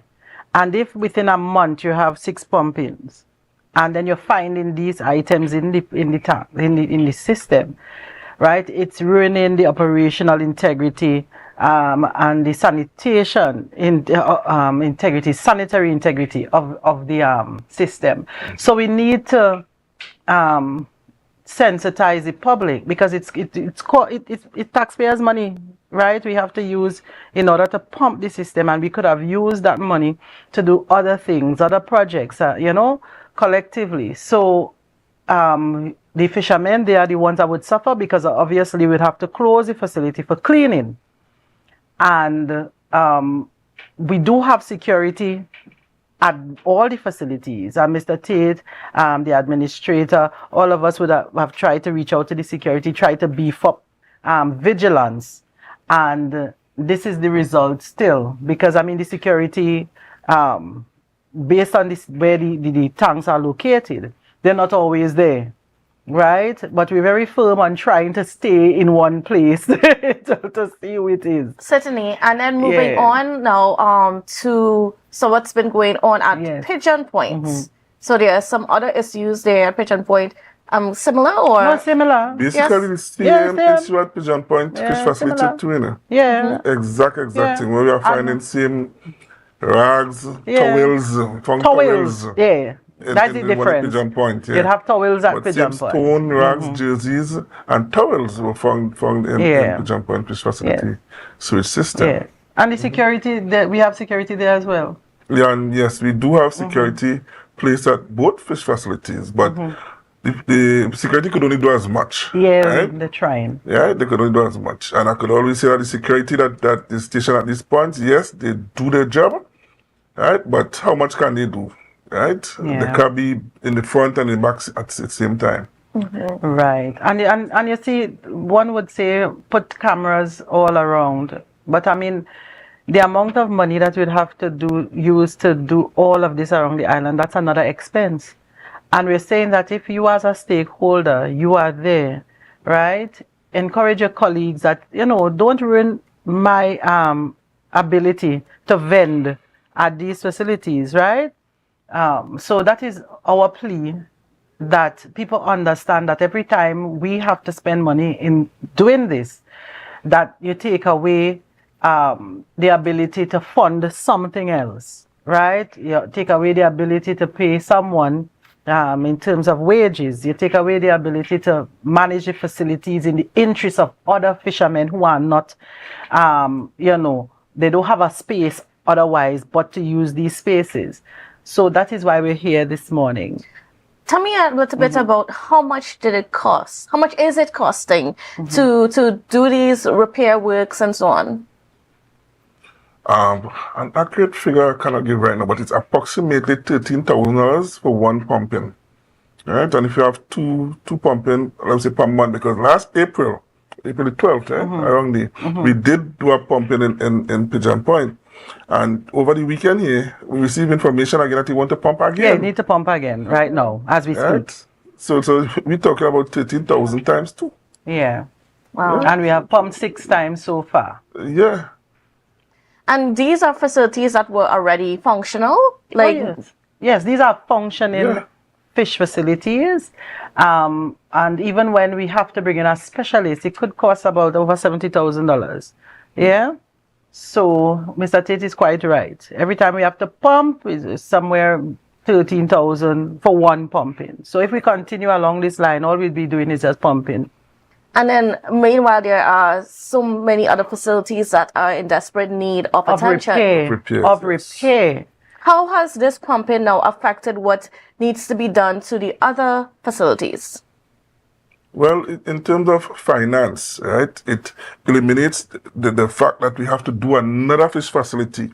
So the money that we want to spend on another fish facility will go towards pumping these 2 fish facilities, right? So it's taking away the funding from fixing another fish facility or getting job done to upgrade another fish facility. Yeah. Right? So which facility is now on the chopping block for this fiscal year? Well, I wouldn't say it's on the chopping block, right? We're on board with the upgrade of the palliative air fish facility, not upgrade, building of the second phase of the palliative air fish facility. That should start in short order, right? But again, remember, we don't have the money to pay in-house. So we have to rely solely on the Division of Finance. And how we manage our resources at the division becomes very important, and how we manage the stakeholders, right? So we are asking the stakeholders to continue to partner with the division so that we don't waste money by just paying suppliers to pump, right? There's not only fish facilities that exist under the division. Agriculture, we have all the agricultural stations. I met them in complete disrepair. And we have started to do upgrades to Kendall Farm School. We're about to upgrade tractor pool. But we don't have the funds in-house. So imagine trying to repair these places and still be on board with transforming the sector, of building what we actually need to move the sector forward. Because we have the veterinary lab to start, right? We have all sorts of support mechanisms that we have to put in place to ensure that we have a thriving agricultural sector in Tobago. And every time we waste money doing the pumping, because we know if you're pumping 6 times in a month, that means something wrong, right? If you're accustomed pumping once or twice a year. And that is what I'm saying. The trend that is happening, we want the stakeholders to come on board with us so that they understand what they are doing. Tobagonians cannot be sabotaging themselves, right? No, we're not going to allow that here. All right? Have you been able to pinpoint any of the perpetrators as yet? Not at this time, but I want to use this opportunity now to say, if anyone out there see anyone or observe anyone that is causing or creating sabotaging of any of these facilities, please report it to the security or come to the division and report it. Because this is something that we need to stop. Because at the end of the day, it affects not just the fisher folk, it affects the entire island of Tobago. Right? So I'm urging persons who is aware of what is taking place, please come and report these incidents or anybody already observe doing these sabotaging to these fish facilities, please report it. And have you spoken to any of the fishing associations to see what's been going on as well? Oh, yes. Up to yesterday, I had a conversation with one of the thriving fishing association in Tobago about Charlottesville fish facilities, about the sewer system up there, and we also spoke about Pigeon Point fish facility also. And what's been a response? Well, I told them that in a short order, right, the Pigeon Point fish facility will be pumped, right? And we also had a discussion about what we found in the fish tanks, because them and all was not aware of what was being placed inside of the tanks. Right? So now that she's aware, the association is aware, they could at least pass it on to other fisher folk in the area. All right, and now as we're getting ready to wrap this morning, what would you like to leave with the public of Tobago?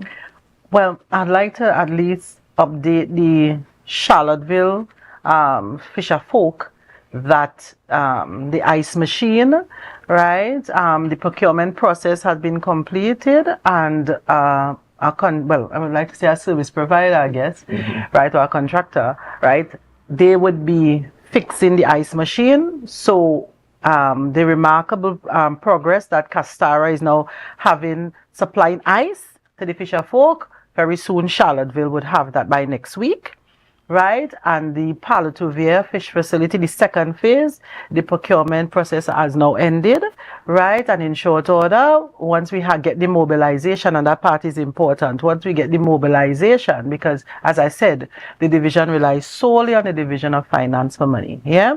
Then we will begin the Palotuvia fish facility, right? And I mean, we're here because we really mean the best. We don't have a lot of money. And the amount of scrape and scratch we had to do to do all of this, right? You wouldn't believe how hard it is, not only for us, but some of the officers in the division. So we are appealing to Tobagonians, because that's what we are, even though you separate yourselves into different crafts and trades, right? We are Tobagonians at the end of the day, and we need to support each other, okay? All right. Well, thank you so much, Mr. Tisha Charles Panton and Mr. Tate, for being on with us and for sharing what's been going on. And hopefully we could put an end to some of the misuse that's happening at our fishing facilities around the island. So, viewers, we got to go for a break, but we have more on GMT after this. It's a brand new morning, rise up to a brand new dawning as the passion start to rise. The energy fill the skies. I say thanks for favor to wake up and hear me neighbor. 60,000 people strong, and the vibes is never wrong. The following is a paid political advertisement.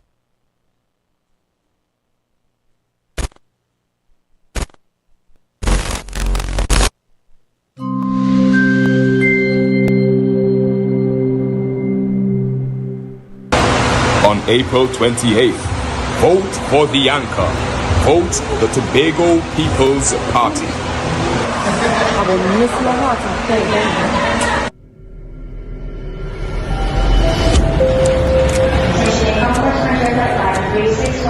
This is an extra flight that we have for standby passengers. Only the flights have groups on them, as you may see, actually pulling up. There are some persons who want to go on the airport at any time without any serious plans and just jump on a plane and it doesn't operate like that. It doesn't operate like that. But for us, it's not a luxury. They're walking past you in the airport and getting the flight because ministers and yes, chief secretaries too, just get priority on the plane. But all the time they're walking past you, they ain't care to lift their voice for you so that you could get more flights. Now the power is in your hands. Don't give them 5 more years to walk past you in high heels and ignore you.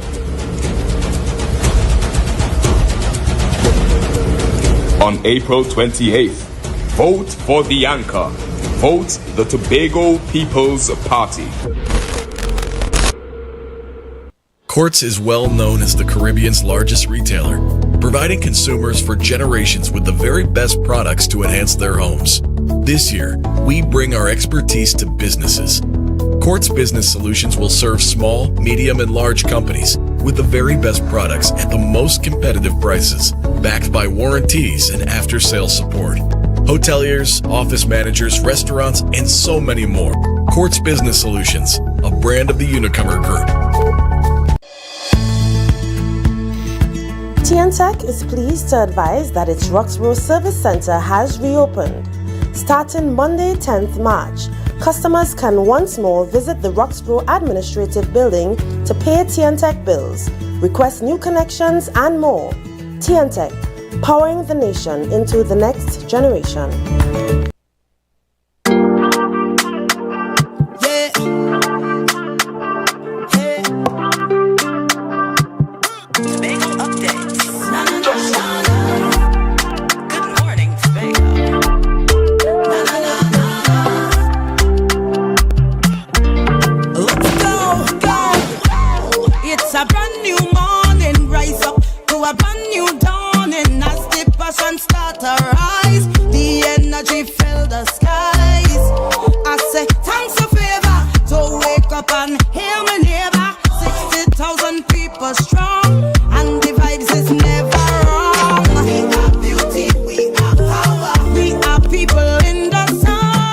Welcome back to Good Morning Tobago on Tobago Updates. Viewers, we are getting into some conversations about dance because something special is happening very soon.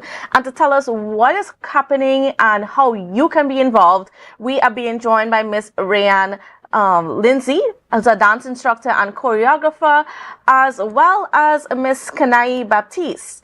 And they are here to talk to us about emotions. So good morning and welcome. Good morning, and thank you for having us. All right, so tell us, what is emotions? What is this dance? Is it a dance production? Tell us what it's about.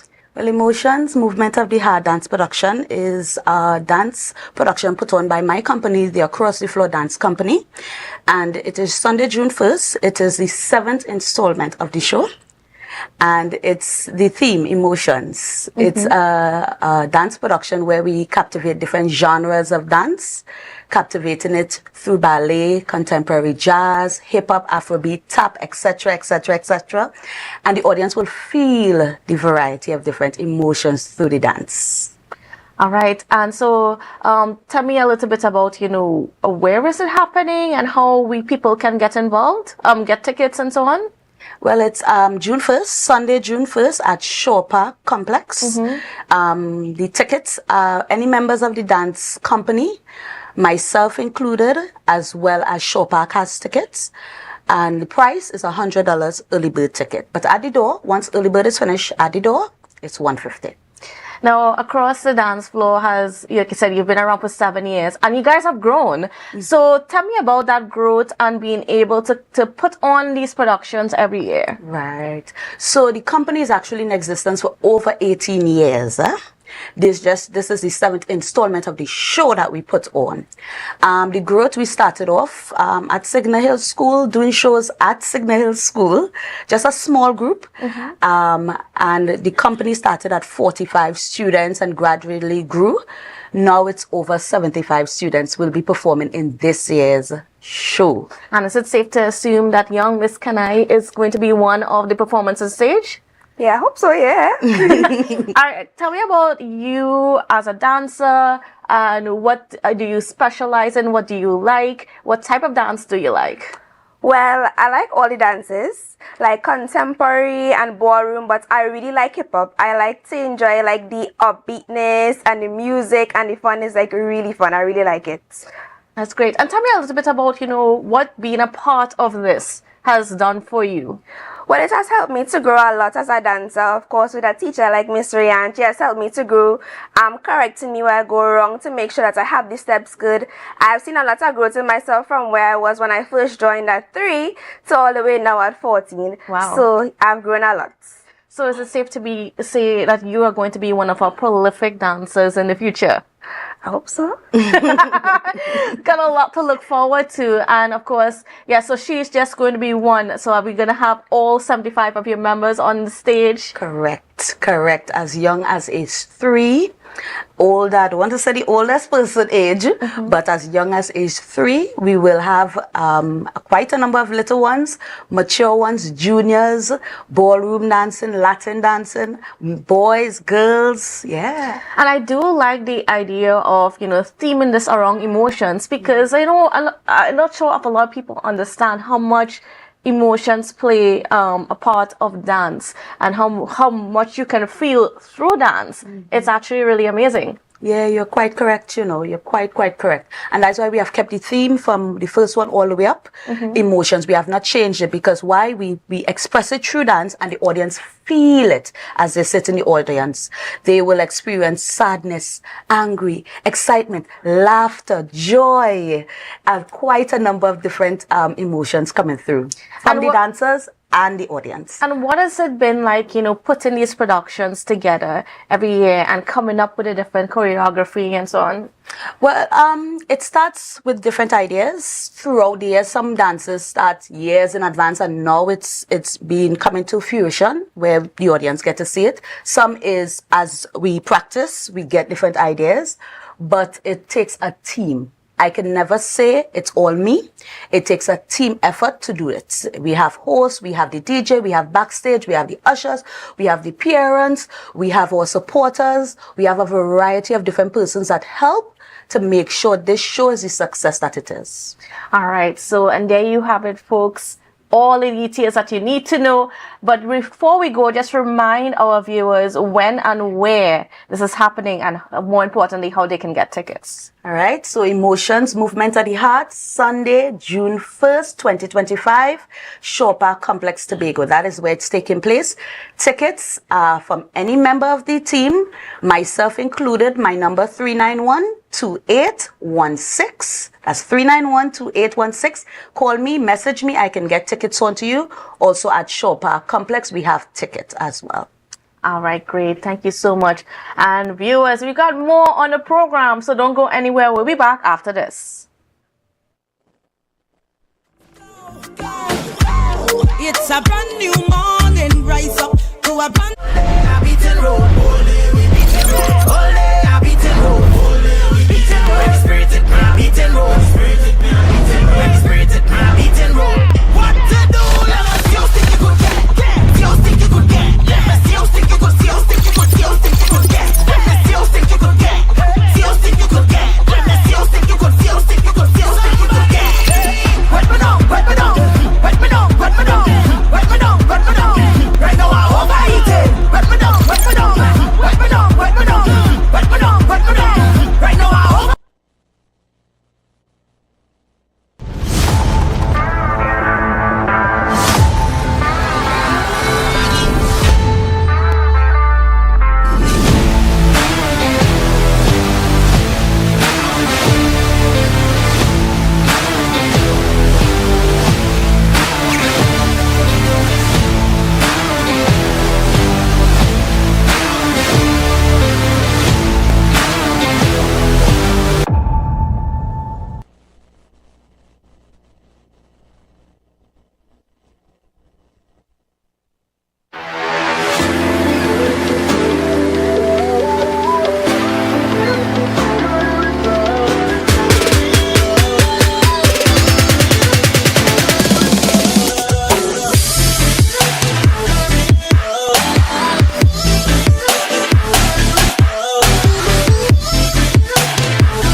The following is a paid political advertisement.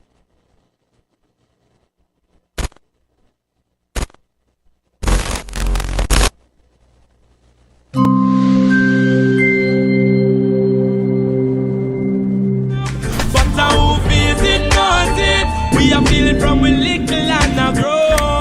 I hope it knows it. Sometimes it feel like we let go. I hope it knows it. We are feeling from we little and a grow. I hope it knows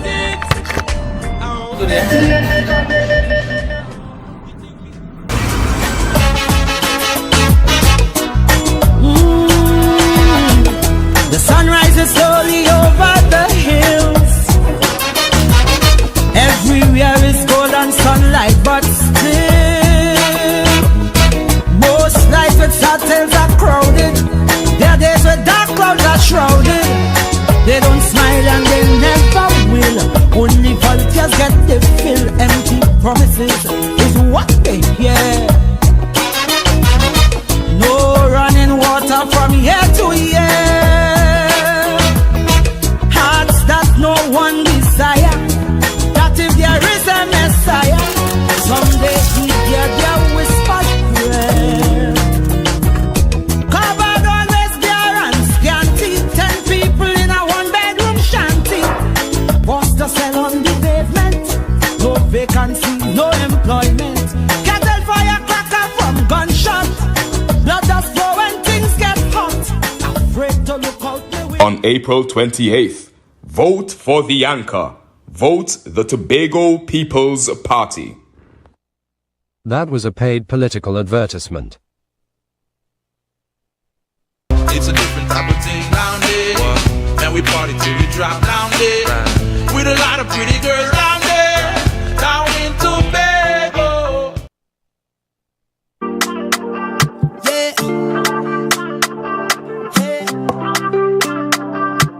Tobago updates.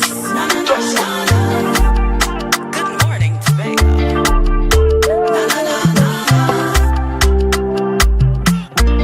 Let's go.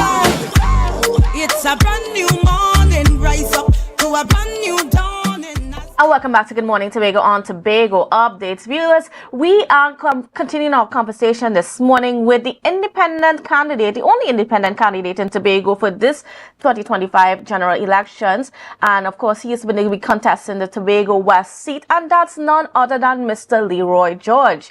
And before we get into our conversation this morning, we just want to let you know that you can be a part of this conversation. And how can you be a part? Just by dialing 284-6597. That number again, 284-6597. So just get busy, get on those phones to be able to join the conversation. You can be able to ask Mr. George any question you may want to understand a bit more about him and a bit more of the representative that he hopes to be, and about his goals and his aspirations and so on. So good morning and welcome to you, Mr. George. How are you doing? Good morning, Miss Jackson. How are you doing? I'm great. So, you've been on the campaign for, on the ground for a little bit since, making known that you are going up and filing your nomination and so on. And we've got just a few days to go before the general elections on Monday. How has this period changed, or has it changed any of your perspectives on being an MP? It has changed my perspective drastically. As a matter of fact, Tell me just about this it. morning it reached its peak. I had a peak of epiphany. Most people tend to think that democracy as we practice it, we in our 100 year of democracy as practiced through general elections, is about electing a particular group of persons so that you could establish majority rule, right? However, democracy is more about everybody having a voice. And that is why by 1945, even though it's 100 years of democracy starting in 1925, everybody eventually was given a voice once you were an adult to vote, etc. And as a result of that, persons need to appreciate how special this 100 year of democracy practiced through general elections is. You have 9 candidates. What that means is that you no longer have to vote for the lesser or the least of 2 inadequacies or 3 inadequacies, but you could actually look at each candidate, see what they're about, vote for that individual, and in so doing, you send a loud message to all the policymakers, all the political parties, all the candidates, all the persons even in the future who intend to become politicians, that this is an example of what we want to see in our representation. And it made me feel so good about being a candidate, and also the love that I've been getting all over the place as I go around. Now, as you've been out on the ground, and of course, viewers, please remember you can join in the conversation this morning. And of course, those numbers are on the screen, and they are 284-6597, 284-6597. But as you're going about your campaign, Mr. George, tell me about some of those things that you have learned now that should be a focus for the people? Now, you mentioned democracy, but what about the other issues that people are facing, especially in Tobago West, that has been expressed to you that they want sorted? When I came into the Port Mall to do this interview, I met an older lady, and she asked me for some money. I could tell that she's not accustomed to asking for money. She almost cried, as a matter of fact. And what had happened was she had to buy medicine. She was $3 short of the money to buy medicine. She had just missed the boat to go to Trinidad. She had some health issues, etc. And so there were so many different issues: transportation, health, all these different issues. And she didn't know I was going to be running as a candidate. She just happened to ask me, just as I was about to leave, who are you going to vote for? I said, I'm going to vote for myself. I'm an independent candidate. My name is Leroy George. I said, who are you going to vote for? She said she's not going to vote. I said, let me tell you a quick story. In 2013, I told someone that I was not going to vote. And at that time, I was a disgruntled, underemployed individual, not too long, came out of university, etc. And I was on the corner with some other disgruntled young black men. And a guy, his name is Leroy Cape. He said, Leroy, you got to vote even if you don't like any of the candidates available. The reason for that being, when people that look like us, think like us, meaning young black men, etc., do not vote, the policymakers, the lawmakers, etc., they see who went out to vote and they see who did not go, and they will not consider us when they are making their laws and policies. That was the beginning of my journey, a journey that would have gone on to me becoming research officer in the office of the minority leader, entirely because I'm pursuing democracy, because I'm pursuing to see how democracy could serve me more and serve the people more, etc. And then eventually I become the founder of Full 100 Democracy, where we do programs all over Tobago, talking about how to make democracy better, and eventually I came up with direct democracy. And so I told her my story, and she said, ask me basically the same question you just asked. How do I ensure that my needs are met? Because in times past, if I vote, the persons who I vote for, they do not address my needs, they don't even come back to me, etc. And I tell her, direct democracy is the direction that we need to take. For those who don't know what direct democracy is, it is a form of democracy that is practiced in Switzerland. Switzerland having the highest standard of living in the world, whereby you don't just vote for an individual to represent you or for a government to make the laws and policies, etc.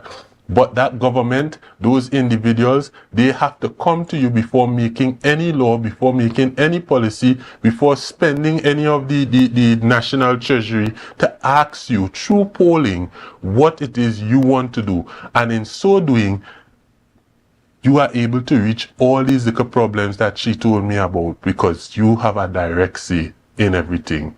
And she really appreciated that, I must say, and I appreciated her and that conversation. Certainly, and of course, viewers, just a reminder, you could be part of this conversation as well. And if you have any questions for Mr. George, the number is on the screen, 284-6597, 284-6597. Now, getting a little bit more into who you hope to be as an MP. Now, you've been speaking a lot this morning about democracy, and that direct democracy and that change that we need to make in our society. But how are you going to do that change if you are elected? What's your plan? Easy. It's so fortunate. We have a very good constitution, by the way. I learned that while working as research officer. We have a very good constitution, and that constitution does not interfere with our member of parliament's ability to go ahead and poll persons to find out what exactly is the direction they want to take on any particular matter in real time. And so the very first thing I will do is I'm going to set up little polling booths right across Tobago, first in each electoral district, and then gradually to the point where it's every square mile. And also we're going to have online polling available, and also you have phone calls coming from the office of the Member of Parliament for Tobago West, which should be myself.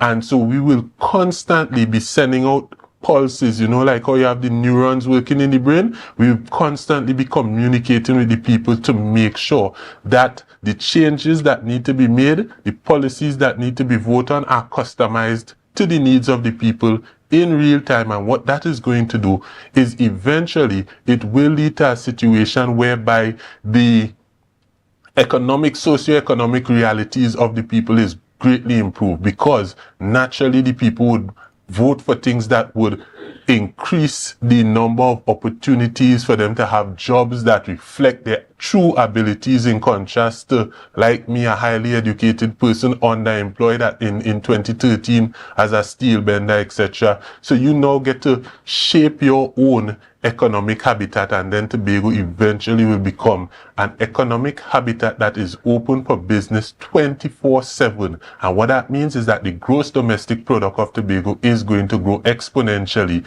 because the private sector has the ability to grow on a 24-hour basis. Whilst if you're leaning heavily on the public sector, as is the case right now, the public sector, that is the government sector, it usually works on a little 8-hour schedule. And so there is where not only are you going to have more money, more goods and services, higher employment, but you're also going to deal with, and I think this is probably one of the most important things that we all have to function to our highest and greatest capacity, in contrast to something that is less than what we're capable of. Now, when we look at the role of an MP, one of them is to be a legislator. So you're down in Parliament and you're being part of that body of people that has a direct influence in the laws and amendments to laws that are made in Trinidad and Tobago.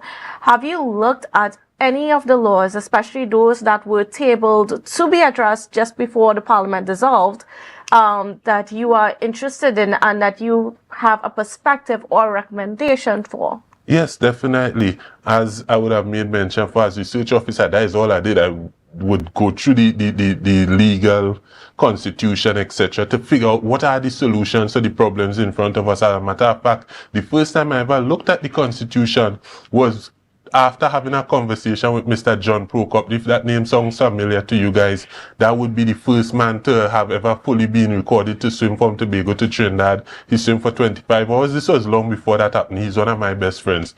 And when Sandals, I saw the picture of Sandals and they wanted to build all the No Man's Land Golden Grove estate, I went to him, I said, because he's an environmentalist like myself, I said, what you think about this? He said, not only is it a bad thing, it's illegal. And so I decided to go on Google and find out exactly what about it is illegal. I ended up in the Constitution of Trinidad and Tobago. I found in 1970 Marine Preservation and Enhancement Law, which showed me that No Man's Land, Nylon Pool, Buku Reef, all these areas are the only 100% legislatively protected marine territory in Trinidad and Tobago. I was able to pass that on to a guy by the name of Chalona Burchard. According to him, he passed it on to those who were supposed to help to finance the Sandals half of the project. And we all know what happened in the end. EBC and all of that kicked in, and there was no Sandals project. So I learned the importance of the law. We have to stick a pin there, but we have a caller online. So good morning and welcome to your caller. Good morning. Hello, caller. Good morning, caller. I think we may have lost a caller. Let's try once again. Good morning and welcome to the program. All right. Well, just a reminder that you can be a part of that this conversation this morning. And the numbers are on your screen: 284-6597, 284-6597. Give us a call. Pose your questions to Mr. George, who is, of course, the independent candidate for the Tobago West constituency. Good morning. Hello. Good morning. Go ahead with the question, sir. Good morning. Okay, let me go with the question one time. First of all, let me just state to the candidates. Apparently, she's not hearing. Yes.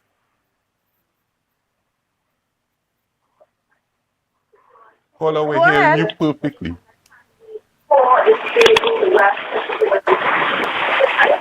Hi, good morning, Candice. Yes, just go. Just Okay, I just want to say, good to see that Tobago is still making use or generating patriots, because this gentleman truly is a patriot. My kind of political candidate, because he's not willing to chase after colors. All right, I want him, and he should know this, We have people falling in and out of political organizations.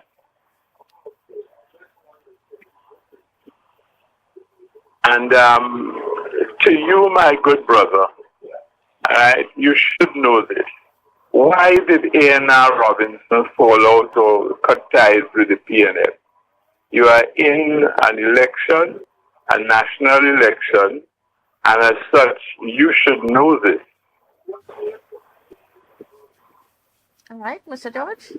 So, I think, by the way, I recognize that voice. That may be a former Secretary of Tourism in the Tobago House of Assembly before before it became what it is today as a $2 billion institution. And he asked, why did A&R Robinson fall out with the People's National Movement? To my understanding, I wasn't in that time, but to my understanding, the answer to that question was in 1970 there was a Black Power Revolution. And A&R Robinson may not have.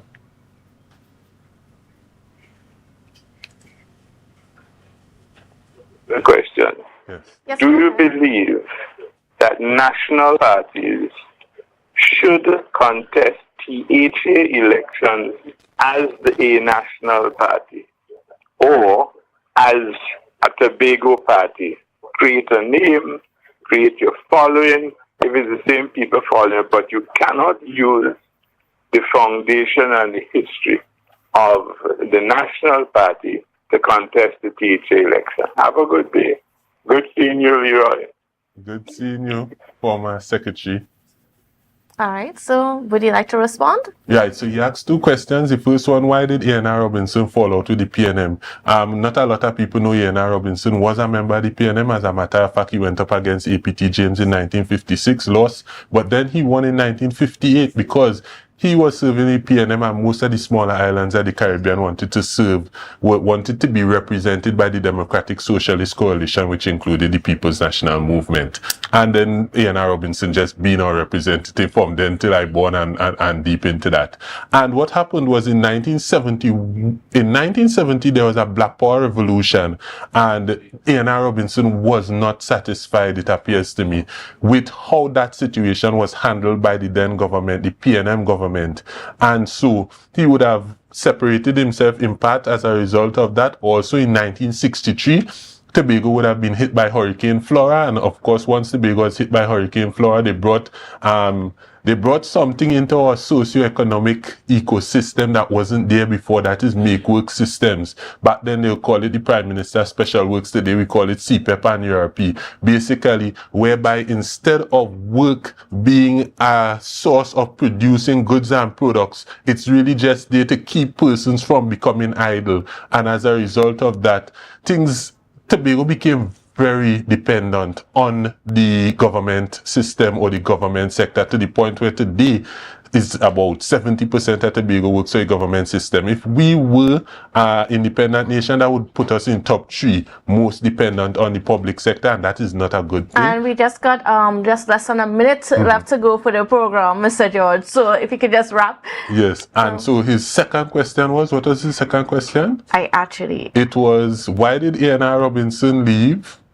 And then he was talking about political parties. Should political parties, national political parties contest THA elections as national political parties? My immediate thought on it, and I've not put a lot of thought behind this specific question, is no. They should create, just like you have in the PNM, the one good thing that I would say they did is create a Tobago arm of that political party, and in that way you have an entire organization of individuals doing group thinking towards fixing customized issues in Tobago, giving customized fixes to the issues in Tobago, and so that would add to Tobago's autonomy. It would add to increasing exponentially the socio-economic status of each and every one of us as Tobago. All right, and that's how we're going to have to leave things this morning, but we're not done on Tobago updates yet, because we have more conversations coming up for you with candidates that are contesting the general elections.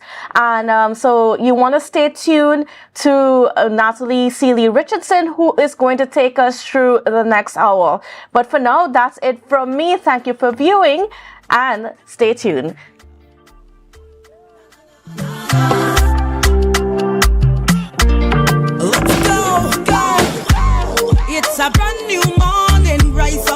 to a brand new dawning as the passion start to rise. The energy fill the skies. I say thanks for favor to wake up and hear my neighbor.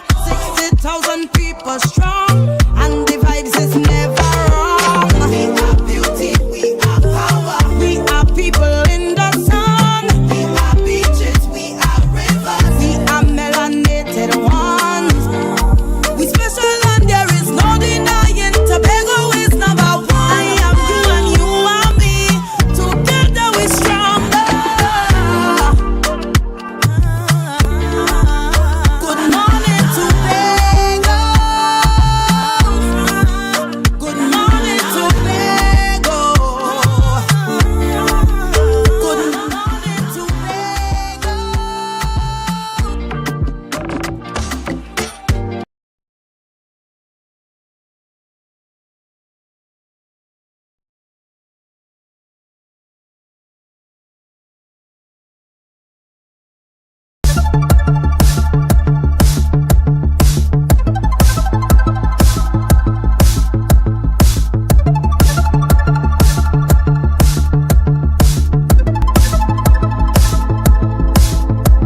Celebrating anniversaries is important to fostering connections and acknowledging growth and shared experiences, as well as setting a foundation for future goals and aspirations. Around the region, they are known as the leading disaster management agency. Here in Tobago, we call them TEMA, and they recently celebrated their 27th anniversary. One activity was a health and wellness day. We are accustomed doing stuff like this with every institution that require our service. Here today we are here to assist with the staff of TEMA in ensuring that they maintain their health and the importance of health, importance of knowing your numbers in terms of your blood pressure, your sugar, your weight, your BMI, to make sure it is in line with your height and your weight. The importance of checking your blood pressure is to ensure that you don't end up with stuff like a diagnosis with like heart attack or stroke. Also, that could also help us to send you also to the health center to do blood testing for stuff like your cholesterol and other blood work, so that we could determine if you are newly diagnosed or if you have been seen about your health. So we have the blood pressure testing, we have the sugar testing, we have the dietitians here who will do your weight, your BMI, and tell you how much body fat there is. We also have dental here to take care of the mouth, which is also important because of the bacteria and stuff that can cause different diseases to your organs and stuff like that. TEMA workers share their love, experiences, and appreciation for their job. Today for the staff, we are having a health and wellness program to commemorate our 27th year anniversary here at TEMA. I am the GIS specialist at TEMA, so that's a Geographic Information System person. We deal with mapping as well as evacuation routes, evacuation maps, data elevation models, risk assessments, etc. I'm also attached to the planning department, so we do a lot of analysis as well as gap analysis as well as reports. So we basically are the brains somewhat of the organization. For me, my time here during this period would have been very great for me. Would have been able to respond to the oil spill as well as Tropical Storm Karen as well as other emergencies. This would have given you a lot of knowledge as well as wisdom in terms of how natural disasters actually operate, because reading about it is one thing, but actually being able to assist persons as well as to respond to it is something different. So it comes like you learn the theory and then you have to do the practical aspect of it. Life here is really great. It's a family environment. Yes, we may have our disagreements, but it's a high pressure environment, but we always have the ability to bounce back from or whatever would have impacted us, and that shows a lot of resilience within the organization. So cheers to 27 years. TEMA's mission is to coordinate a network of agencies and individuals within the island of Tobago to direct their efforts to maximize preservation of life and the protection of the property in times of disaster. That was a production of the Department of Information, Office of the Chief Secretary, Tobago House of Assembly. You're viewing Tobago Updates Television, your exclusive gateway to Tobago, broadcasting the beauty of this island paradise to the world.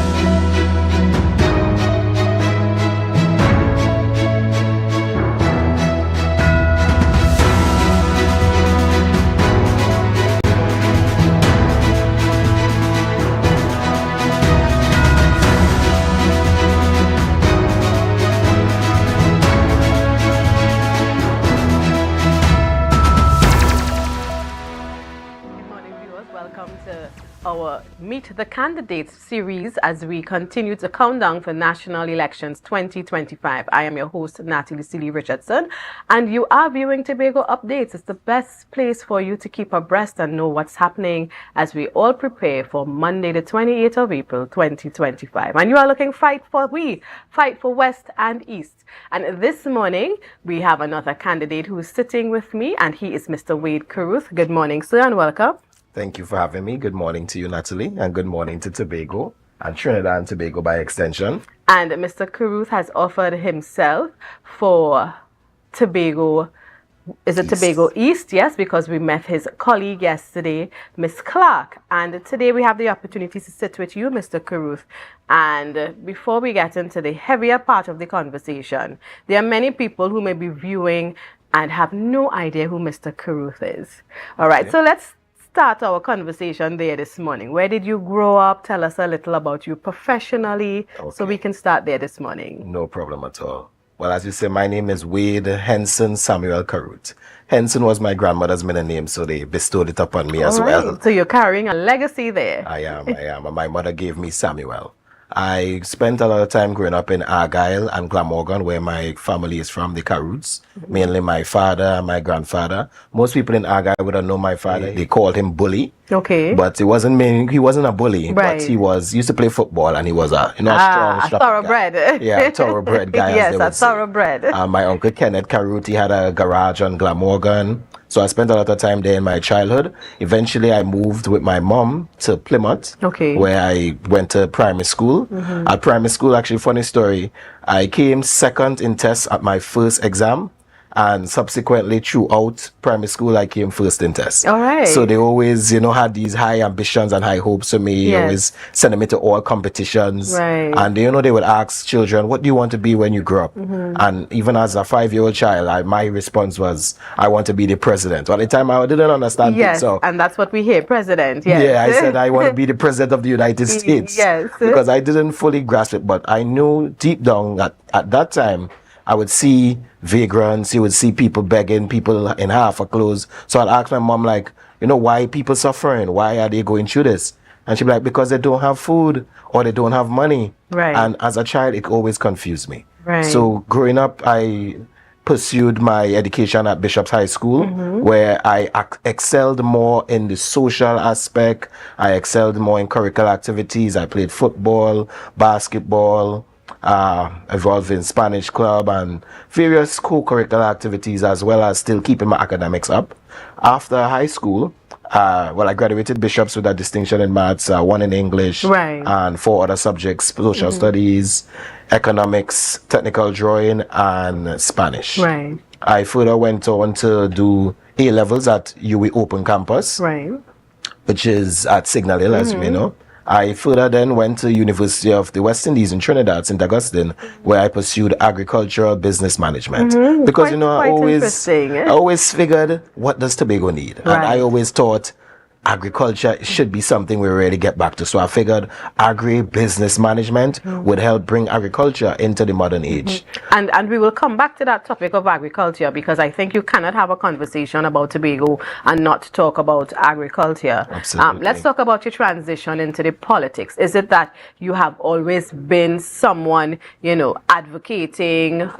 Were you always aligned to a political group? And as you talk about that, why the Patriotic Front? Right. Well, I haven't always been aligned to a political group, but I've always been aligned to groups because I was part of the Tobago Agriculture Society. Well, actually, after my degree, it was very difficult to get a job, unfortunately. So I thought it would have been easy to transition into the government and give back and do my part, but it wasn't so easy to get employed in the government with that degree, which is actually to this day still I haven't been employed with that degree. Right. But I've still involved myself in a lot of different areas to still help push this agricultural boost that I have envisioned, and I know a lot of people have as well.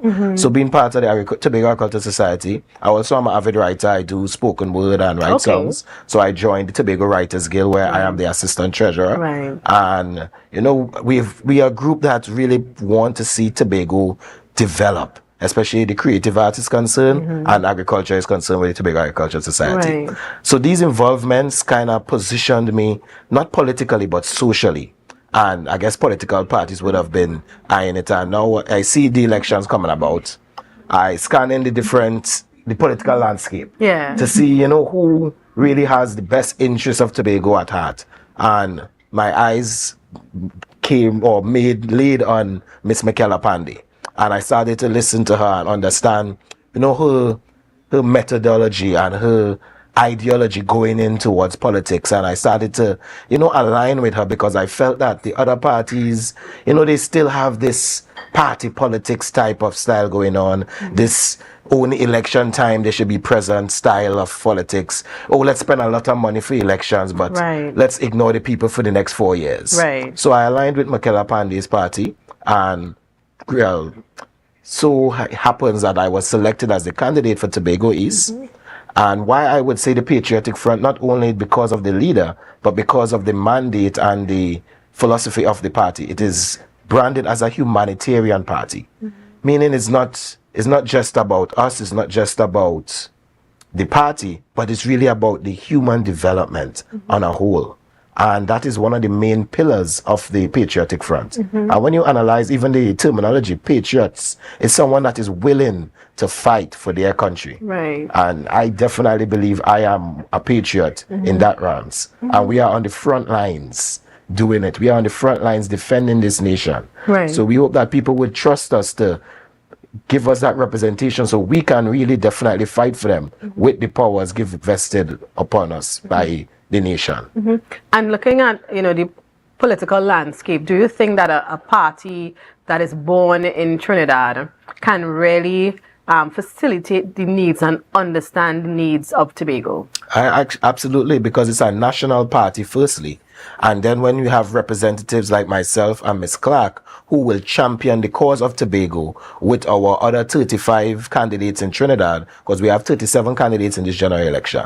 So it is a national party with a Tobago focus, with Tobago representatives who will champion the cause of Tobago. And Ms. Pandey, our political leader, she has high hopes for Tobago. She has a vision for Tobago that is tied together with where we have been and where we should be going. Everyone seems to want a piece, so to speak, of Tobago for this national elections. I mean, when you look at the number of parties or groups putting themselves out there presenting candidates, I think in the East alone we have, 9 candidates? No, 5 in the East and 9 in the West. 9 in the West, you know. So usually you might see 2 or 3 symbols when you go in to vote, but now you have to know all these groups. Why do you think Tobago has piqued this interest at this time? I would say that there is a demand. So sometimes the supply will match the demand. And on the ground, the people are crying out for better, they're crying out for change, they're crying out for options. Because as they say, they're tired of the same coin, choosing the lesser of evils. Right. This election, you can go out and choose the best candidate that fits the ideology and the vision that you have for Tobago. So this is why I think a lot of these parties or these organizations have put themselves forward, because there is a gap, there is a need. Tobagoan people are demanding better. So I am here to present that better to them and to work with them so that we can create a Tobago that we could be proud of. Right. And I heard you in interviews, even on your social media platforms, you use the term grassroots frequently. What do you mean by that, grassroots? I mean, the people just like me, the people just like you, the people who are on the ground, the people who are not in the big offices driving Prados or whatever it is they're buying these days. Right. The people who are actually feeling the pain, the people who are trying to innovate. I met a young man yesterday in Goodwood, and he telling me he has children, but he cannot get, he used to do construction, but he can't get any job right now. So he's on the corner selling his produce, and he's trying to ply his trade in that way, Right. because he has to mind his children. Right. And the alternative of that is we see it too. We see our young men are turning to crime. Our young men are turning to gangs. Our young men are, on the corner selling marijuana, and they're making little dollars. I mean, I'm not trying to knock anybody's hustle, Right. but this shouldn't be the case. They shouldn't be in a state of such desperation. So when I say grassroots, I'm talking about the people that are going through it. Right. Or even trying, because there are innovators amongst them, but they're not getting that support. Mm-hmm. So that's what I mean when I say grassroots. Right, and you have offered yourself, of course, to represent a particular district, Tobago East. Mhm. Do you think that you can really have that impact on Tobago that Tobago needs? Definitely, because we practice representative government, and we want to practice collaborative representation, where we get to dissect and understand what the people want, what the people need, and we bring that in policy form into the parliament. Mhm. Because it's not just, well, I have ideas, of course, and I don't want to just push my ideas on people, because someone told me that when you are alone looking, there are blind spots. Right. So we need other people around who can put their eye in. Mhm. And a lot of the times our political parties are so hard to access that it's only, for example, the sandals thing at first. Right. It just said, hey, look, Tobago took sandals. Right. And Tobagoans had no idea this was even in the planning, in the works. So I think this type of government, this type of style of governing Mhm. needs to change. Right. Where Tobago needs to be more involved in decision making for what happens in Tobago. Mhm. So this is the type of representation I am offering, and I know my colleague Arita Clark is offering as well, because we want to collaborate with Tobagonians to make Tobago great. Right. What's your ultimate goal in offering yourself? Because you are somebody who's now getting into the politics in terms of publicly, people are getting to know you. One may say, well, your chances at the polls, of course, will not be one where you'd be successful, and your ultimate goal may not necessarily be, okay, at the end of this, if I'm not successful, that's it for me. So what's next? What you're going into this, really thinking you're going to win, really think you'll be the member of parliament, and if not, where does it lead next? Well, as you mentioned, grassroots. We're getting a lot of grassroots support. The ground is supporting us a lot. Mhm. A lot of people are supporting us, but they do not want to publicly say it because they are afraid of victimization. Right. And my goal as a humanitarian and as a Tobagonian is to advance Tobago. Regardless of what position or what seat I am in, my goal is to advance Tobago. So that is the end goal, or the result that I hope to see. I hope to see Tobago in the way that I envision Tobago. Right. And not only myself, but a lot of Tobagonians as well. Mhm. We supposed to have a rich population, a wealthy nation of thinkers, of doers, of innovators who are championing industries, as opposed to 70% or more of the population working for the government. And unfortunately, a lot of these government services are inefficient. So I want to see Tobago reach the way it has to be. So whatever form it takes, I will be championing that cause. And of course, there are a lot of people who need help. So I will be doing my best to help them in whatever form, whether it be business incubation, Right. helping them develop their business ideas, even helping them access the services that are present in the government, whether it be food cards or grants or self-help loans, because there's too much red tape involved in accessing government services. And unfortunately, it seems to only go to friends and families of a particular party. Mhm. So this is my goal, is to be the middleman between the people and the government. Right. The people and the NGOs, the people and the charities, because there are a lot of even international bodies. I don't know if you have Habitat for humanitarians. Yes, yeah. They are doing a lot of great work, Mhm. and a lot of people could benefit from it but they do not know where to access the application, Right. how to do the application, where to get the quotations. Right. So my goal is to help assist them in all these capacities. I've been giving out these forms, helping people fill them out, and we plan to continue championing these causes. Right, and you mentioned you see yourself as the middle person. So how would you define your role as a member of parliament? Because I mean, everybody would have, we know the formal, the process, etc. But you know, as you are on the ground and asking people, let me be your member of parliament. How would you define the role of the member of parliament? Okay. Well, even when I'm on the ground and I'm asking people, let me be your member of parliament, I'm also asking them, what do you want to see in your community? What do you want to see in Tobago East? Or what do you want to see in your village? So I'm taking these ideas, and of course we have our experts, we have a lot of intelligent people in Tobago. We're partnering with them to come up with policies that will address the needs of the people. So when I see myself even as a middleman in parliament, where I can bring the concerns of the people to the parliament, and we can champion policies that would actually alleviate these problems. And what type of policies do you have in mind? Well, three main things we're looking at first is land title and land ownership. We want Tobagonians to not just be on a land, oh yeah, my grandmother gave me that, but we want them to have access to their titles so that they can benefit from the things that come with being a landowner. Another thing we want to champion is youth empowerment. Our youths are idle. Unfortunately, a lot of our young people do not see viable options for their future. A lot of them are despondent and depressed. So we want to make sure that we are bringing forth institutions, we are bringing forth organizations to help champion these youths and bring them out of this depressed state and empower them to create wealth for themselves and their family. And thirdly, we are looking at agricultural innovation. Agriculture is not just primary agriculture. Tobago was the breadbasket of the Caribbean at one point. We had industries, we had textile factories.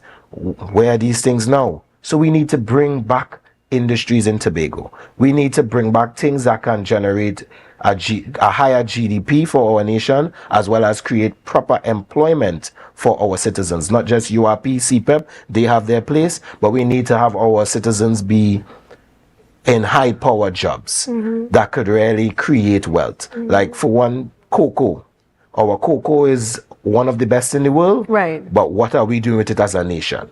It is being sent to other countries to develop. We can have a factory right here that creates the finest chocolates and chocolate products. And that's just one agricultural thing. We can look at medicinals. We can have, let's say, the village of Castara focused on medicinal planting and medicinal production. So we can turn all these medicinal plants that grow here so abundantly into viable products to be exported to the international pharmaceutical market, which we know is, I want to say trillions, but it's a lot of billions of dollars. Yeah. And that's just two agricultural products. We're looking at a pillar of 10 to start off. But there's cocoa, I say the medicinal. There's coconut. And of course, we have seaweed washing up on our shores every year. And sometimes the government pays money to dump it. Other countries are capitalizing on that free resource. That viable resource is very healthy for you. It can be teas, it can be, I know people use it for soaps. It could be a company in one of the other Caribbean islands, they manufacture beauty products out of it. Absolutely, because there's a lot of health benefits that come from it. And of course, it could be fertilizer. So this is just 4 of the agricultural products that we can tap into immediately that can help boost our economy. And when you look at the relationship between central government and the THA, you becoming a member of parliament, how do you see yourself trying to bridge that gap or make that relationship more effective? Because one may say, well, when you have PNM in central government, PNM in THA, things appear to be smooth, but if it's another party, there's more static, etc. So you being a person, let's say, representing your political party and assuming that they may not make up the representation, the majority, how do you fit in that relationship there in Parliament, and then try to bridge the relationship or make it more effective between the THA and central government coming from Tobago? Okay. I know we have this misconception that it's going to be smoother if, PNM led and PNM led Tobago. Yeah. But unfortunately, it goes smooth for the party. Right. And unfortunately, not for the Tobagoan people. Right. So regardless of who's in government, whether we make up the majority, because we have 37 candidates, God willing, we make up the majority and we get to really champion this cause in a simpler way. But we're not afraid of the fight. We're not afraid of debating. We're not afraid of bringing forth the facts and the voices of the Tobago people, bringing it to the Parliament, so that we can ensure that we get the right slice of the pie. Because we are looking at creating a nation within a nation.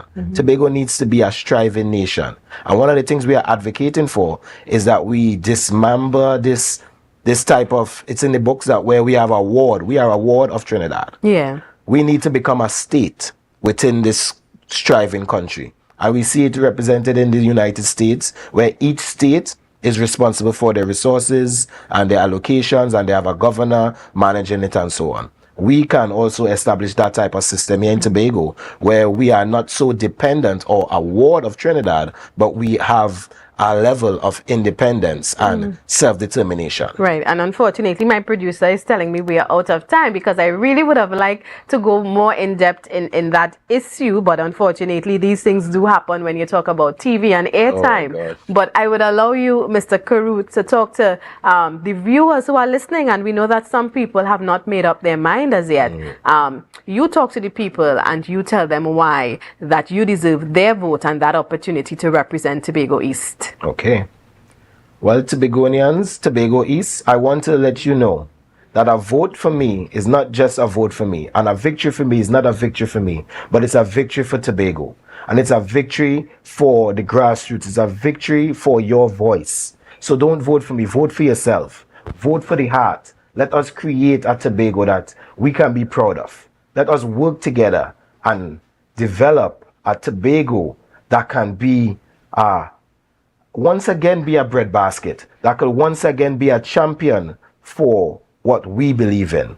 Our organic product can be, Tobago could be a hub for organic agriculture. For one, the world is demanding natural products. We, Tobago, have the resources, so let us work together to create that future. And of course, I want to thank you again, Mr. Karut, for chatting with us this morning, allowing our viewers to hear some of your thoughts on how you think in terms of representation. And viewers, I encourage you to continue to stay with us. You are viewing Fight for West and East, Fight for We, and on Tobago Updates Television. We'll be right back. Thank you. The following is a paid political advertisement. Open all your eyes this election. All your big and all your sense. UNC promising the world. I have heard the UNC saying that they will pay public servants 10 to 14% back pay, which will cost us over $6 billion in back pay. Kamla, let we be real. Where you getting the money from? Blah, blah, blah, blah. We have the plans. And it will cost over $1 billion a year. So that's $7 billion with no revenue. Every expert saying we can't afford it. So asking one last time, Kamla, where are you getting that money from? Blah, blah, blah, blah. We have the plans. You put that bunch of corrupt kleptocrats in office, and the one thing you're guaranteed to get is a devaluation of the currency of Trinidad and Tobago. We only have one choice, because we big and have sense. We red and we ready. Red is the PNM, and we shall prevail. Tobago, are you ready? Yes. Of course we paid for that political announcement, because we have to be responsible. That was a paid political advertisement. MI4 Security Services Company is the most advanced security service in Tobago. Ask about our cash and transit service. It's safe, risk-free, reliable, and timely. We provide safe banking delivery for all business types and sizes with highly trained staff, 24/7 monitoring, coordinated emergency response, and a well-maintained fleet of armored vehicles. Contact us at 660-7723 or visit our website at www.mi4securitytt.com to sign up today. I went and tell everybody in my neighborhood I got a scholarship. I am going away.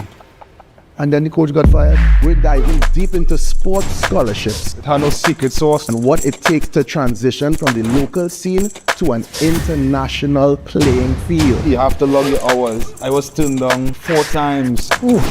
We like to apply a little bit of pressure. Kobe, Michael Jordan, LeBron James. Moving right along, took a wise man to take a chance on me. Let's get into the playbook.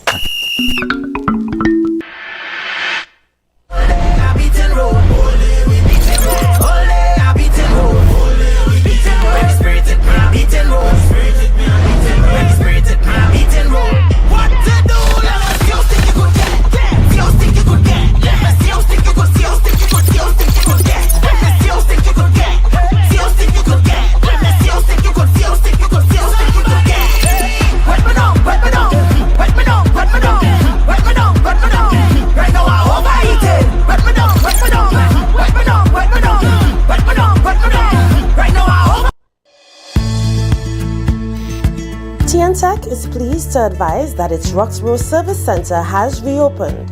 Starting Monday, 10th March, customers can once more visit the Roxborough Administrative Building to pay TNTech bills, request new connections, and more. TNTech, powering the nation into the next generation.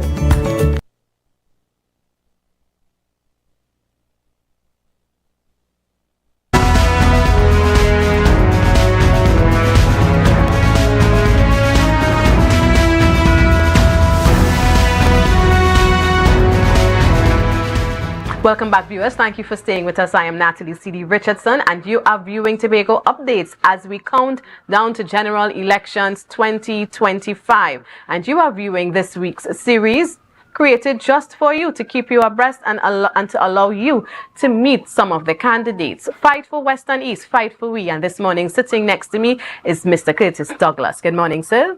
Good morning, Miss Natalie, good morning. It's good to have you in studio this morning. And just for our viewers, you know, we take a lot for granted because you may be a public person. Everybody knows who you are. But we are getting to know you, you know, in a different light as well as you on the campaign trail. And you have offered yourself to be a candidate for Tobago West. Let me start by asking, in case our viewers may not know who you are, very briefly, who is Mr. Curtis Douglas? Well, Mr. Curtis Douglas is a Tobago-born gentleman. Yes. I born and I grew up in Plymouth. And I went at Plymouth Anglican School where I was an athlete in 100-meter sprint, playing football, playing for the national team in Trinidad and Tobago, traveled to Puerto Rico, Mexico, all of these places representing Trinidad and Tobago at a national level. And I also went to the School of Institute of Education. Right. And I also spent some of my time working in health. And also, I am a fisherman.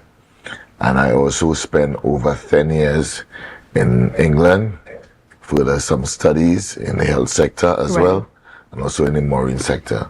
So that in a nutcase is basically who Curtis Douglas is, and also hoping to be the next representative minister for Tobago West. All right.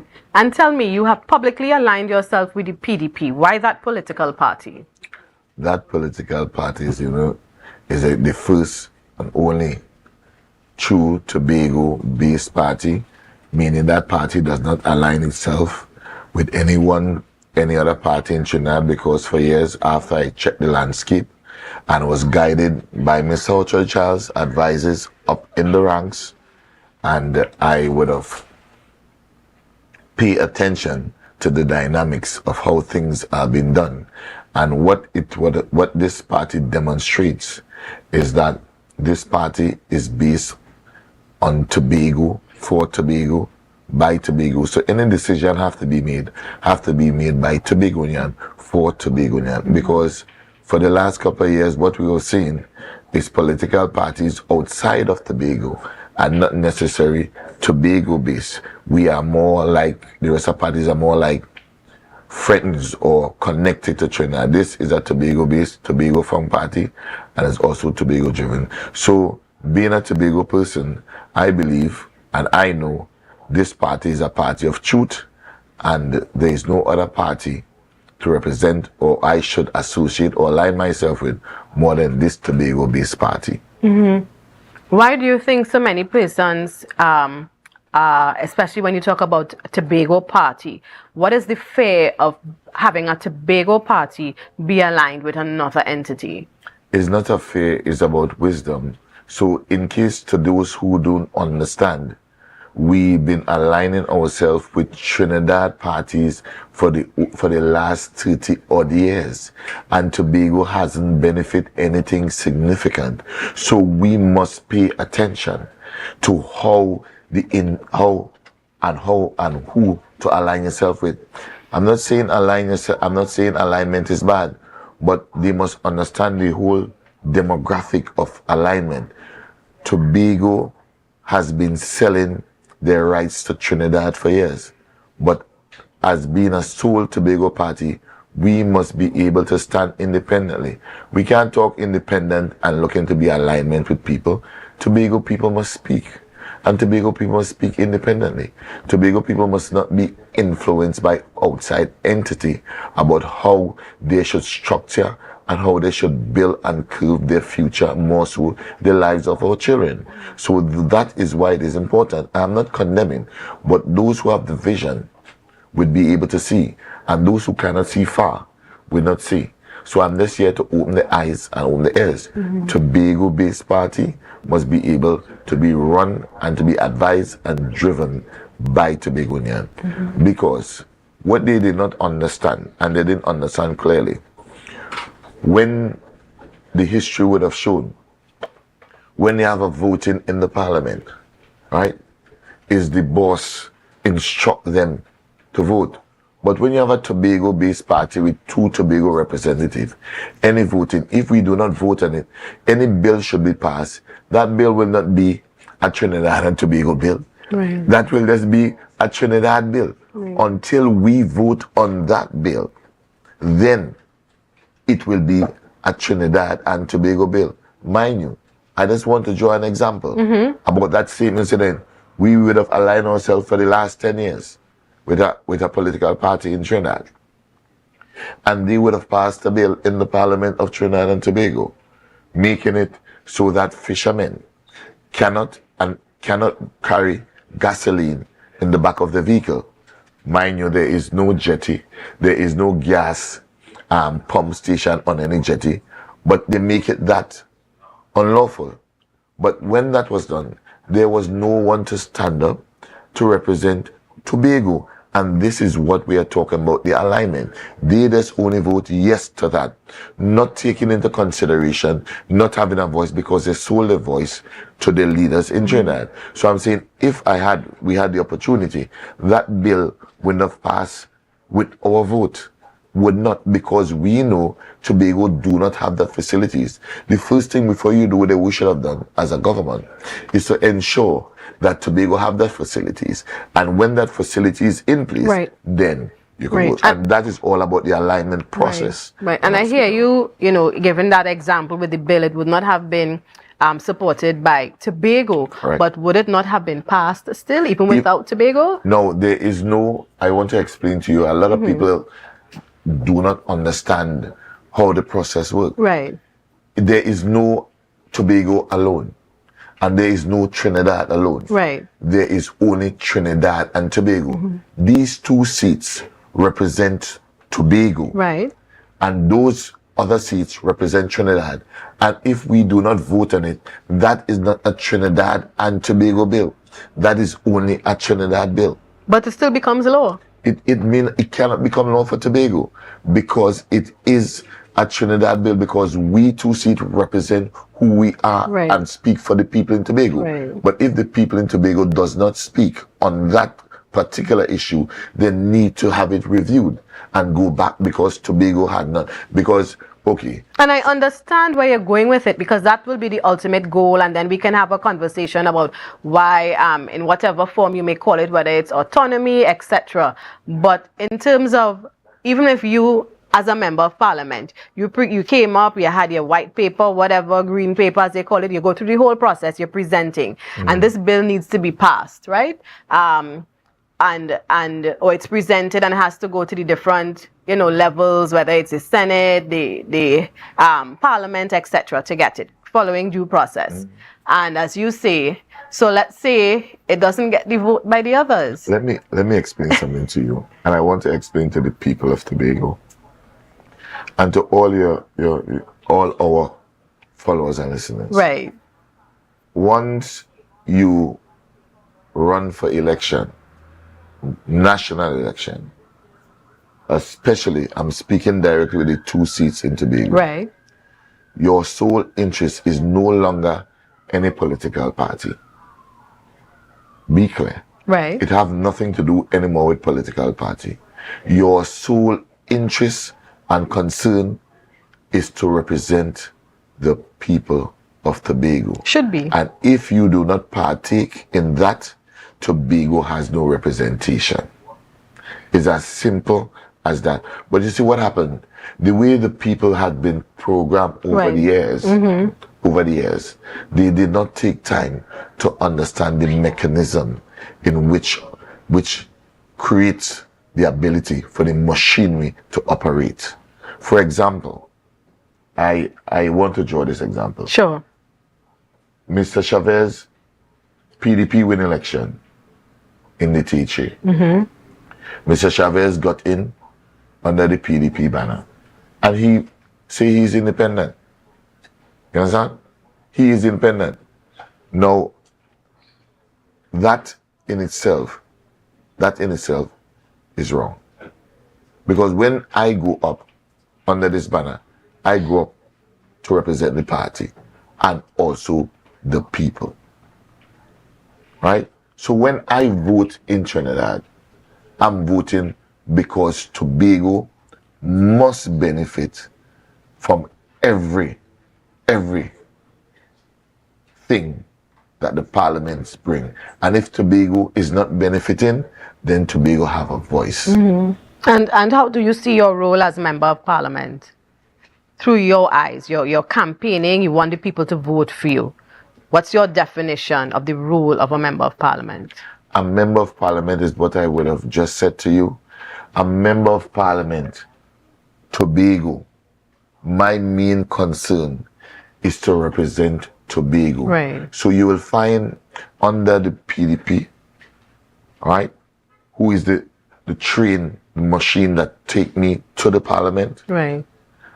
I will now have to put people before politics. And my main concern is to ensure that I represent Tobago at the highest level. And Tobago people vote for me to have a voice, because when I campaign for Tobago to get 10% of the national budget allocation. I campaign so that people, Tobagoan, can finally get their deeds and wills done and all legal business done in Tobago. The vote, I campaign so that CARIFTA boat could stop off in Tobago. Right. So these are the things. So my duty is to follow the instructions of the people of Tobago and deliver the instructions and carry out instructions for the people of Tobago. And then when politics time come around again, we can talk politics. Right. But when I'm there as a minister, which I'll be the minister for Tobago West, Member of Parliament, I am there to represent the people of Tobago. Straight. Going into this general elections, and all candidates are going in because you want to win, you want to represent. Let's say you are not successful at the polls on Monday, the 28th of April. What's next for Mr. Douglas? Well, unfortunately, I do not have that in my dictionary, not being successful, because I believe I'm blessed by God And I'm not here just by accident or at this time because I was supposed to come on the show earlier. But good Lord have directed me to be here this evening. So I don't speak anything that negative because my future will always be bright and Tobago future must always be bright. Right. So I'm saying I don't know that word, not winning. Okay, so let me ask it a different way. If the electorate does not select you to be their member of parliament, what's next for you? Well, the electorate is the people. And so far, the people are saying they're going to support the PDP, Curtis Douglas and the PDP. But in going forward, I am still the president of all Tobago Fisher Folk. Right. And I have a track record of continuing to fight for the people of Tobago. Right. So quite clearly, I have Tobago as heart. Because when you live abroad for a very long time, you understand and you're very passionate of where you come from. And then you learn to love where you come from even more. And I was not willing to have all this knowledge and stay in Europe.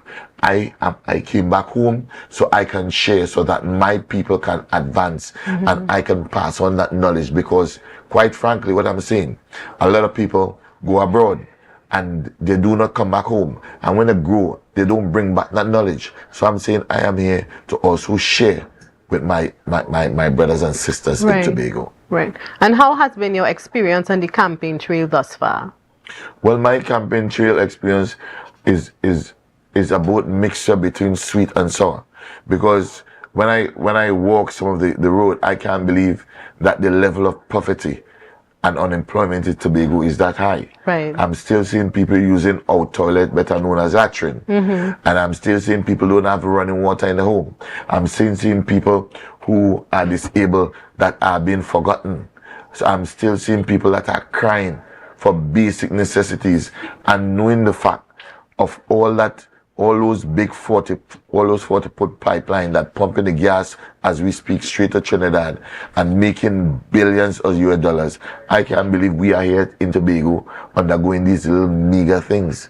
I am totally disturbed and I'm hurt because these are my brothers and these are my sisters. Right. So the campaign trail would have told me Tobago need leadership and Tobago needs someone to represent the people. And there's no other person or other two person or any other party more than the PDP, which is a Tobago founded, Tobago based, Tobago led, Tobago driven party to take Tobago to the next level. Right. And that's a level of freedom and independence for Tobagonians. Right. And of course, we have to bring our time to an end, Mr. Douglas, but I do appreciate you spending time with us, chatting with me, allowing the viewers to hear some of your concerns, your ideas.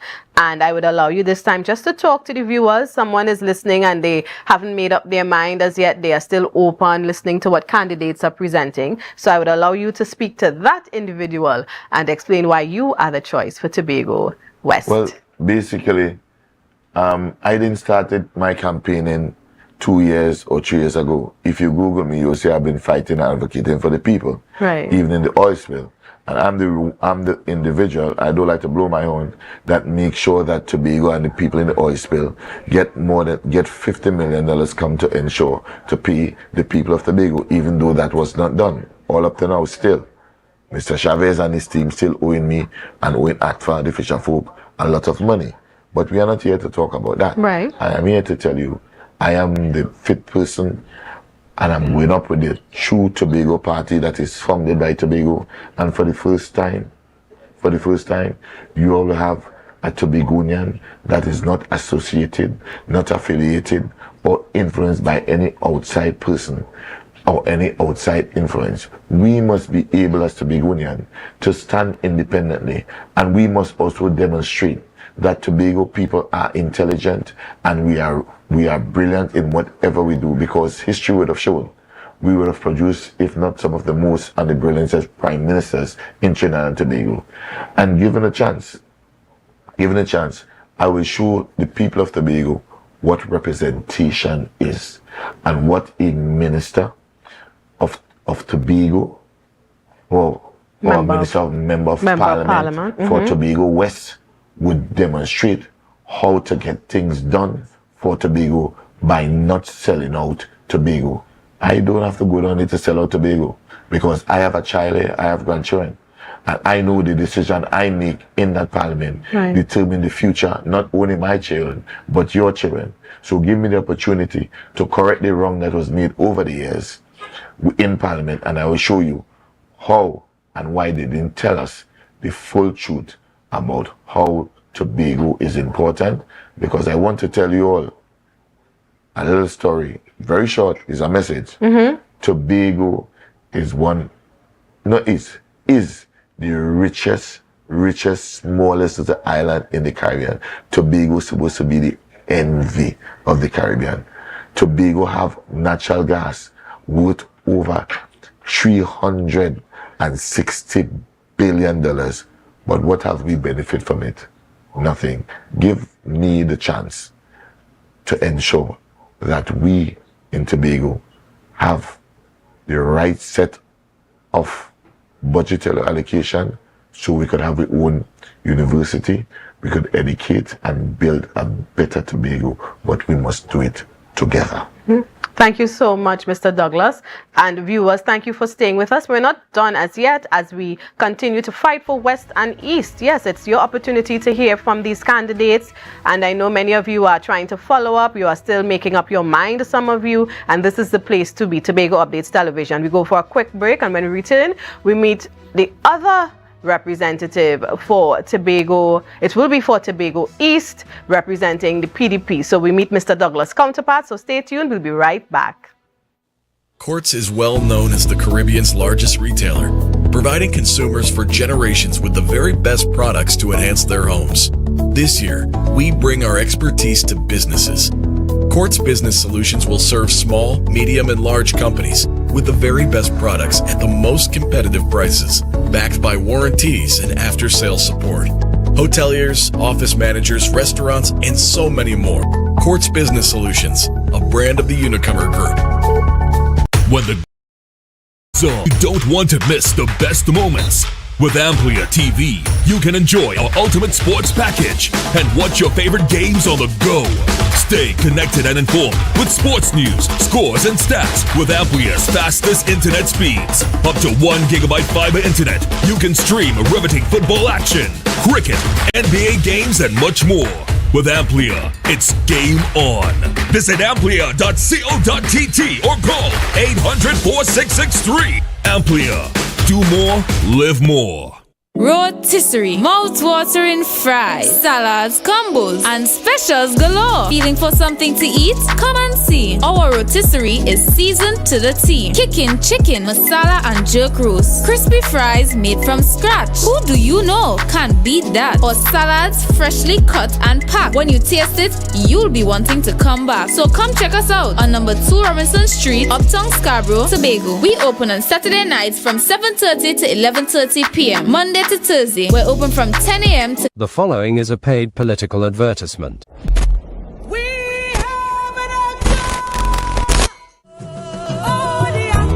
On April 28th, vote for the anchor.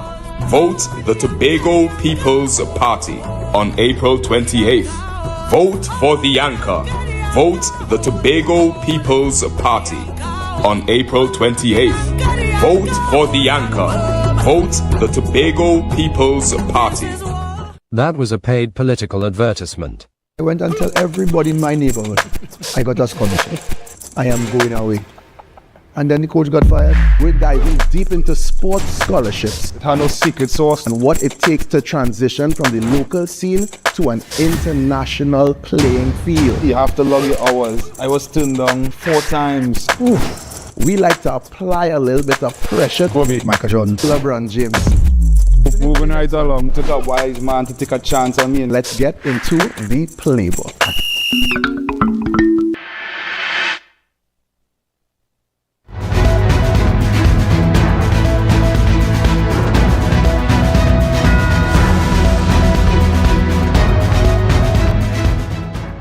For staying with us, fight for West and East. We are talking about the general elections for 2025. I'm your host, Natalie C.D. Richardson, and we're getting right into it because our time is fast going.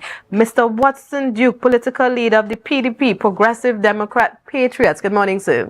Good morning, ma'am. And not just political leader, but he's also the candidate for Tobago East in this upcoming general elections. Now, Mr. Duke, I think I don't have to start from who you are, where you are from, because if we don't know, and I know many of our viewers, we are quite familiar with you. If you don't know Mr. Duke, you have definitely been under a rock somewhere. So I'm getting straight into it with you, and it's a question I've never had the opportunity to ask, even though I would have interviewed you. PDP, where did the name for this political party stem from? What inspired it? I think the PDP was God created. I remember it was a Sunday afternoon at the PSA grounds on Piggott Street.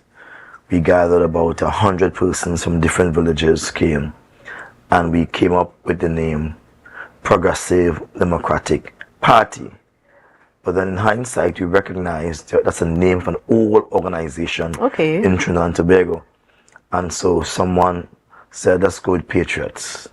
The symbols were created by the people also too, who gave bamboo and let's put a bullet for 3 hands holding it. So it's very unique, it was very organic, and I think it remains one of the most organically formed political organizations in Trinidad and Tobago. Mm-hmm. Of course, you're not new to politics. We do have some candidates for Tobago East and West who are, people maybe describe them as green, but we definitely cannot describe you as that. What are you bringing for the people of Tobago and, of course, for your electorate, Tobago East? Well, first of all, let me say I'm bringing the best candidate for Tobago West. That's my biggest prize to Tobago. His name is Mr. Curtis Douglas, and he's the best. Simply put, we can't get better than Curtis Douglas in the West. So with me being prime material in the East, and with Curtis Douglas being the best in the West, we will have a type of synergy that will not see the betrayal taking place again, but rather Tobago's business being placed on a pedestal and being pushed as it has never been pushed in the history of Trinidad and Tobago. Mm-hmm. And why should the people choose Mr. Watson Duke to be their Member of Parliament for Tobago East? I'm simply the best. When Tobago speak about best, they're looking for the person with the best political experience, the best organization skills, the best people skills, the intellectual capacity. You need to have a visionary. You need to have someone that you can believe in. He is the same today, tomorrow, and forevermore the same. He's not fickle. He's like a rock. He's strong. He's firm. You can depend on him. And with these qualities, I think that, and more, I think I'm simply the best. The others don't have that. What they have, it's a charade. It's a front, a facade. They pretend to kick ball. They pretend to work among people, but they are not for people. Most of them would have spent their lives living a reclusive life, away from the people, just mix and mingle with those they have to work with. But there are people outside of my work circle I will sit and have a conversation with. Right. And I will try to inspire them. And that represents the heart of politics. You cannot understand politics until you understand and lead people. Most of all, I spent over 12 years in the Public Services Association. That's the largest monthly paid trade union in the entire Caribbean, not just Trinidad, the entire Caribbean. Right. These are complex people, different ethnicities, different religious background, different social classes, academic classes, and I've been able to get for them what no one has ever gotten for them before my time. I made the PSA the Black Star Line of the entire trade union movement. Mm-hmm. And though you have shared and you would have, identified you as the best, when the electorate looks at your track record, even as president of PAC, can they really be comfortable with saying, yes, Mr. Duke is the best choice? Because we know when we talk about Mr. Watson Duke, there's always a story, whether it's a good story, a bad story, or ugly story, there is a story. Mr. Watson Duke doesn't do things like the others, right? Are you really comfortable in saying, I am not fickle, I'm not going to change, this is who I am the best? Is the evidence out there for your electorate to say, yes, I am comfortable with electing Mr. Duke as my representative? The evidence is overwhelming, it's overpowering. It's there, and anyone who looks at it will be drawn to the evidence. Remember, even Christ, in the heights of his power, was regarded as a one who's keeping company with sinners. He's drinking wine, and he's doing things that are unseemly. That's the test to everyone's character who must become a public figure. You must be tested. But the truth is, whether or not when they accuse you, if you are withdrawn or you're still there and performing without bitterness, I am able to interact with all of my political, I'm going to say my political enemies, so to speak, very lightly. Right. And I'm cool. If I see Father Augustine, I will shake his hand. Right. Even though I know he's a Judas, I will shake his hand and I will smile. I say, how are you going? And we'll exchange greetings.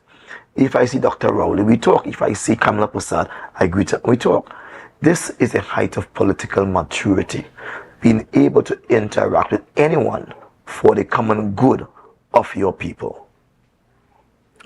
So, Monday, April 28th, the people have voted. Everybody's tuning to results. And the news is the next MP for Tobago East is Mr. Watson Duke. What's your next order of business? Well, my next order of business is to wait until the results for the West comes in. That's my concern. Right. The East is good. Right. But we want all of Tobago. So I'll wait with bated breath. And I'll count the votes as they come in. And when I hear Tobago West is now PDP, I'll jump and I'll shout with a power salute. Free at last, free at last. Thank God Almighty, Tobago will be free at last. That's my next move. Tobago. Tobago as an entire unit, not as a part. Tobago must be Tobago in Trinidad, not divisive. One Tobago under the PDP. Right. And let's say things don't work out that way. So let's say for Tobago, whether it's East or West, so one part of the electorate has said, yes, we want the person from PDP represent us. And then there's another individual from a different organization or political group representing the other part of the island. How do you see that relationship now coming together to work for the best for Tobago? That is an unpredictable relationship, I must say that to you, because we have two major parties. Right. We have the PNM right. wearing their red cloak, and we have the UNC wearing a blue cloak. If you look at them, they're interchanging their colors now, blue and yellow. Yeah, and that's a dangerous situation. Why are you aligning? Why is it? And I shouldn't say you, because it's not only you who does that. Why is it that? And it's not just even with the current. With the TPP, who is now fighting at general elections, but even in the past, you know, there always seems to be, whether it's coming from the home of the PNM to align, because even, you know, Mr. Sandy, who is now dead, you know, would have aligned, and it always seems to be that strategy to align the other group with the opposition in Trinidad. Well, there are two pieces of evidence I'm basing my thing on. One, with the opposition leader coming out and say that when we win, we'll be seeking to form an alliance with Father Augustine. Now, there are several political parties in Tobago. The IDA, the Patriotic Front, they are there. We have the PNM, we have the PDP, and we have the Unity, something like Unity. There's so much different people here. Right. Even independent Leroy George. She never spoke of any of them, but she spoke with confidence of that alliance. And that to me is very interesting. The opposition leader is saying, you know, form an alliance with them. Right. But what's more interesting is an audio tape that people who are regarded as world-renowned AI specialists would have run through several machines, and those machines' names have been given, not just vibes now. And they're saying this AI is like 98% real. But not AI. This tape, rather, audio tape, is 98% real, and it is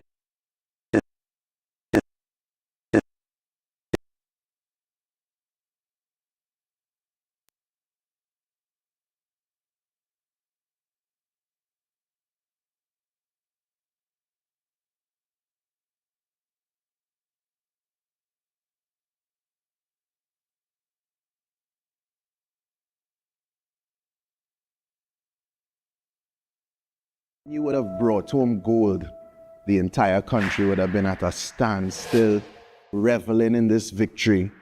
Let's put 60 seconds on the clock, ladies and gents. The first thing most Trinidadians think about is me pelting coconut. Still? Still. You think you can handle the pressure? Ready. People call me Andrew, you're a miracle, Andrew, you're a champion. I say, hold on, why not you? Ladies and gents, welcome to the playbook. Let the rest. Don't worry about Nice. Pressure is a privilege. You can't bring too many at a share no point. Where's the tiebreaker? There's some things that you would learn that can't be taught in a class. Correct. Stop telling them don't run. Like, what do you mean don't run? Easy. All sports. All right, we're gonna make it short and real sweet. Ready, set, it goes a little something go. like. We break down the moves needed to win on and off the field. My compa is the best. Legendary. Legendary compa. All right, I feel. Curry good too. A good beginning makes a brilliant ending. This has been the playbook, and class is dismissed.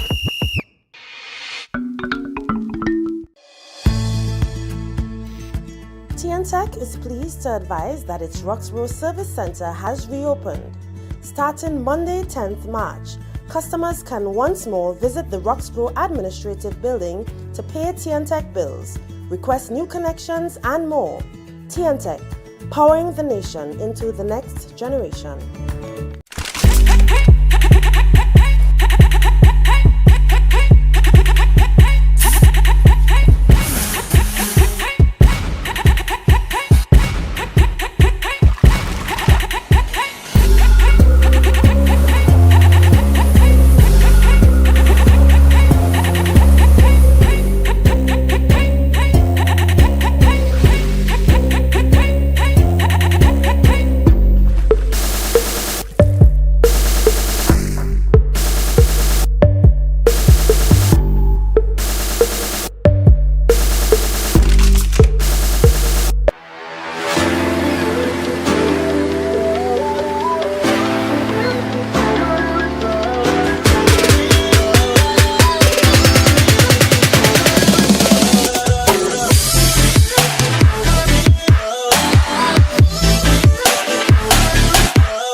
Thank you, viewers, for staying with us. We had a little technical glitch there, and you didn't hear me correct myself because I referred to Mr. Sandy as the late Mr. Sandy. But that is incorrect, and I must apologize to him and, of course, his family and friends because I was thinking of someone else at that time. So I do apologize for that slip. My thoughts went in a different direction. All right, so we are back, and thank you for staying with us. We continue to talk to Mr. Watson Duke.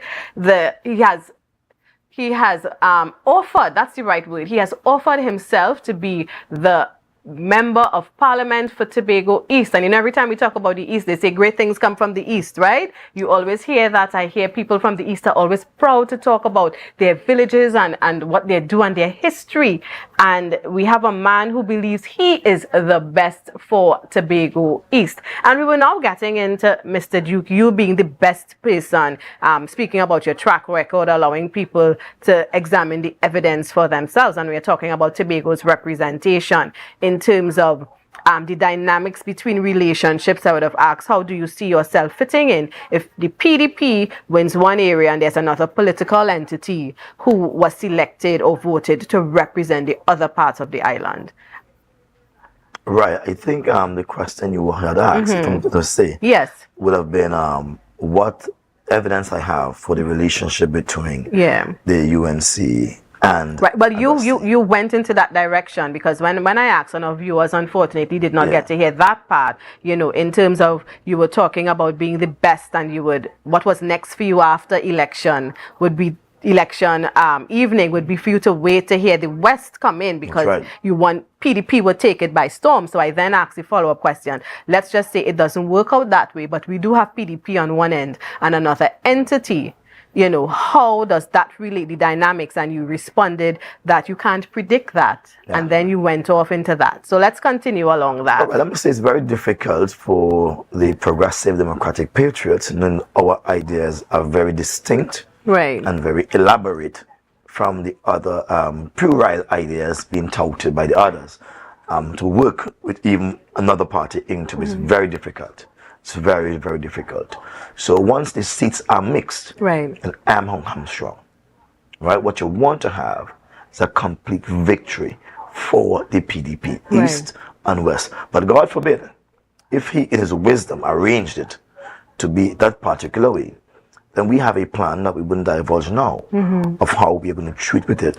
So as to ensure, given that the given circumstances allow us to do the best that we can do in those circumstances for the people of Tobago. Right.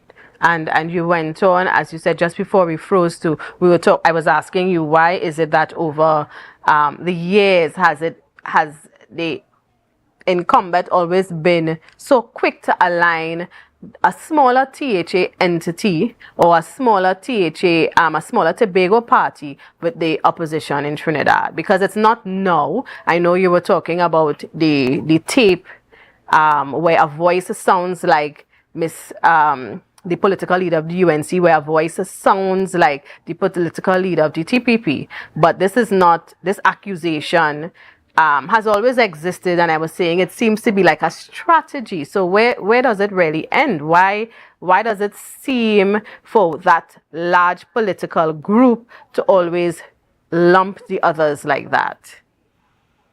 It may be politics, but in some cases there is reality to it.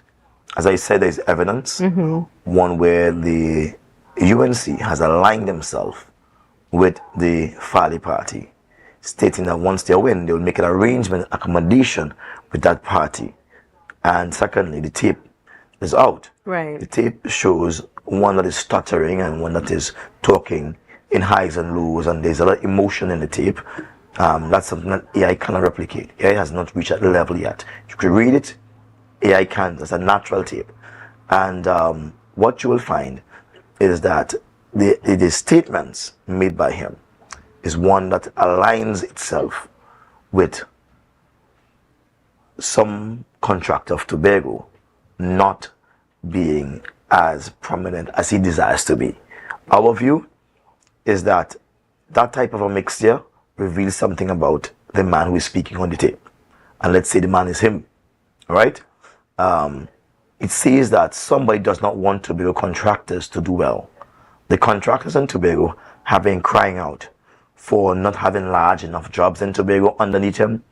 They have been crying out for not being paid the monies owed by him. And we believe differently. In the PDP, we believe that all contractors in Tobago should be given contracts 100 million and under. That should be totally Tobago contractors. If they want, they can bring in a subcontractor from outside. But any contract 100 million under is for Tobago. That money must be spent here. We also believe too that when we go to Trinidad, we will strongly advocate that money be sent to Tobago with specific instructions, right? That must be used for the payment of all contractors, not just those involved in infrastructure, but also the school feeding contractors who have not been paid since January, and we almost the middle of the year. So we have to look after those persons, those contractors who have homes also, who are renting homes to the THA for the socially misplaced people or displaced people. They are owed for quite a long time. The groceries, they are owed for a very long time. People who are contracting services for the THA are having a difficulty with paying. And somehow, if we are to use the tape as a truthful tape, the person who's attributed to Friday Augustine simply saying that They want to be better than the Indians and the Syrian contractors. And then speaking about it as if that's a problem. Where I grew up in Tobago East, and certainly where Curtis Douglas grew up in Tobago West, I asked him, people have always told us, strive to be the best, strive to be the greatest. Right. And there's nothing wrong with wanting to be better than everybody else in Trinidad and Tobago. That's a mandate on which the PDP is built. And we encourage all Tobagonians to be the best that you can be. How would you convince your electorate? And I know you say the evidence is there and we don't have time to maybe get very specific and for me to say, well, okay, where's the evidence? But how can you assure your electorate, or allow them to feel comfortable enough that when I elect Mr. Duke as my member of parliament for Tobago East, he will represent me in the best way? Because I said, and it's no secret, Mr. Duke, you are a colorful character. That's how I would describe you, and that's said with no disrespect. You're a strong person. You do things differently. You are quite frank in your opinions, and you say it as you see it. And some people may not appreciate that, and you may make people feel uncomfortable where you go. So how does someone who has the opportunity to vote for you now find that balance? Okay, I'm hearing him. I like what he's saying. I like what he's proposing. But sometimes his personality seems a bit too wild. Can he really conduct himself in Parliament in a way that I would feel proud when I see him and say, yes, that's my MP? How do you deal with that thought? First of all, Watson Duke and Curtis Douglas, we are not everybody cup of tea. Right. Since the advent of color TV, people have put away the black and white. All right. Because some folks will love black and white. Life is a colorful thing.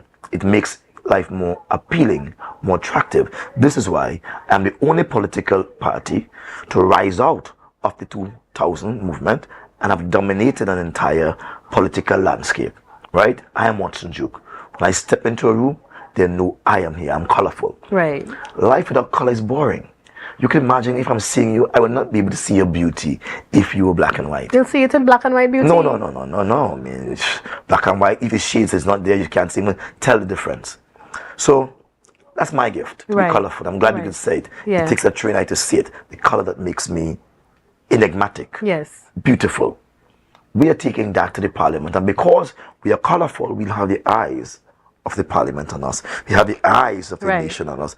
They'll be watching us like a movie, on their toes, wonder what next. What's next? What he's going to say next. And that's how you get the ears of people. If people presume that they've seen you before, they take no interest in what you say. And that is what the others. You look at them, I've seen them before. They have done the same thing before. They don't appeal to me. That's the rest of the political parties in Tobago. Duke, wow, he's interesting. We love that wow factor. We bring that.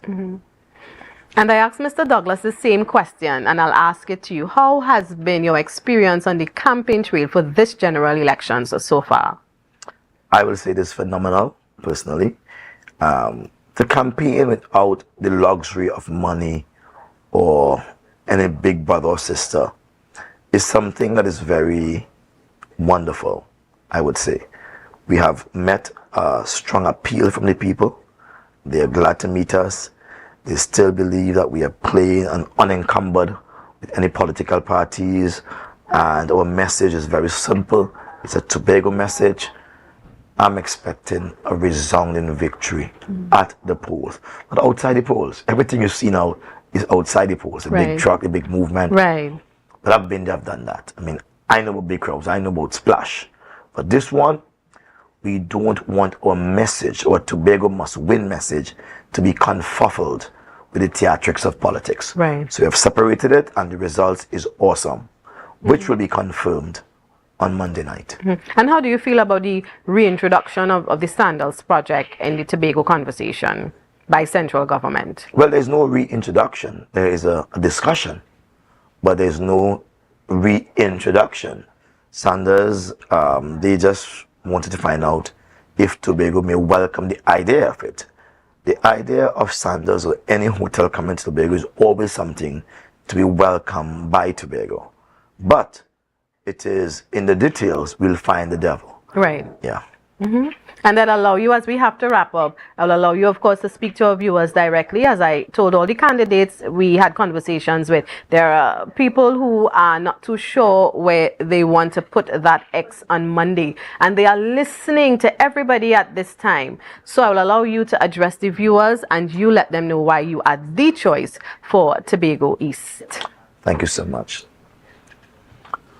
To the viewers of Tobago East and Tobago West, I am Watson Solomon Duke, and I'm here to say to you that Curtis Douglas should accompany me, and I would like him to accompany me to the Parliament of Trinidad and Tobago on October. Your mind is racing. April. I'm Yes. looking at the end of this thing. Yes. On April 29th, having voted On April for us. 28th. Well, having voted for us on Oh, right. So you're talking about, yes, on got 29th, you. Got you. I wish for him to accompany me. I think Yes. we will be a very good team, and will reflect that the likes of Dr. Winston Murray and the Honorable Dr. Ian-R. Robinson, we would be able to represent you all in a way that you will have never been represented. This is about Tobago and Tobago alone.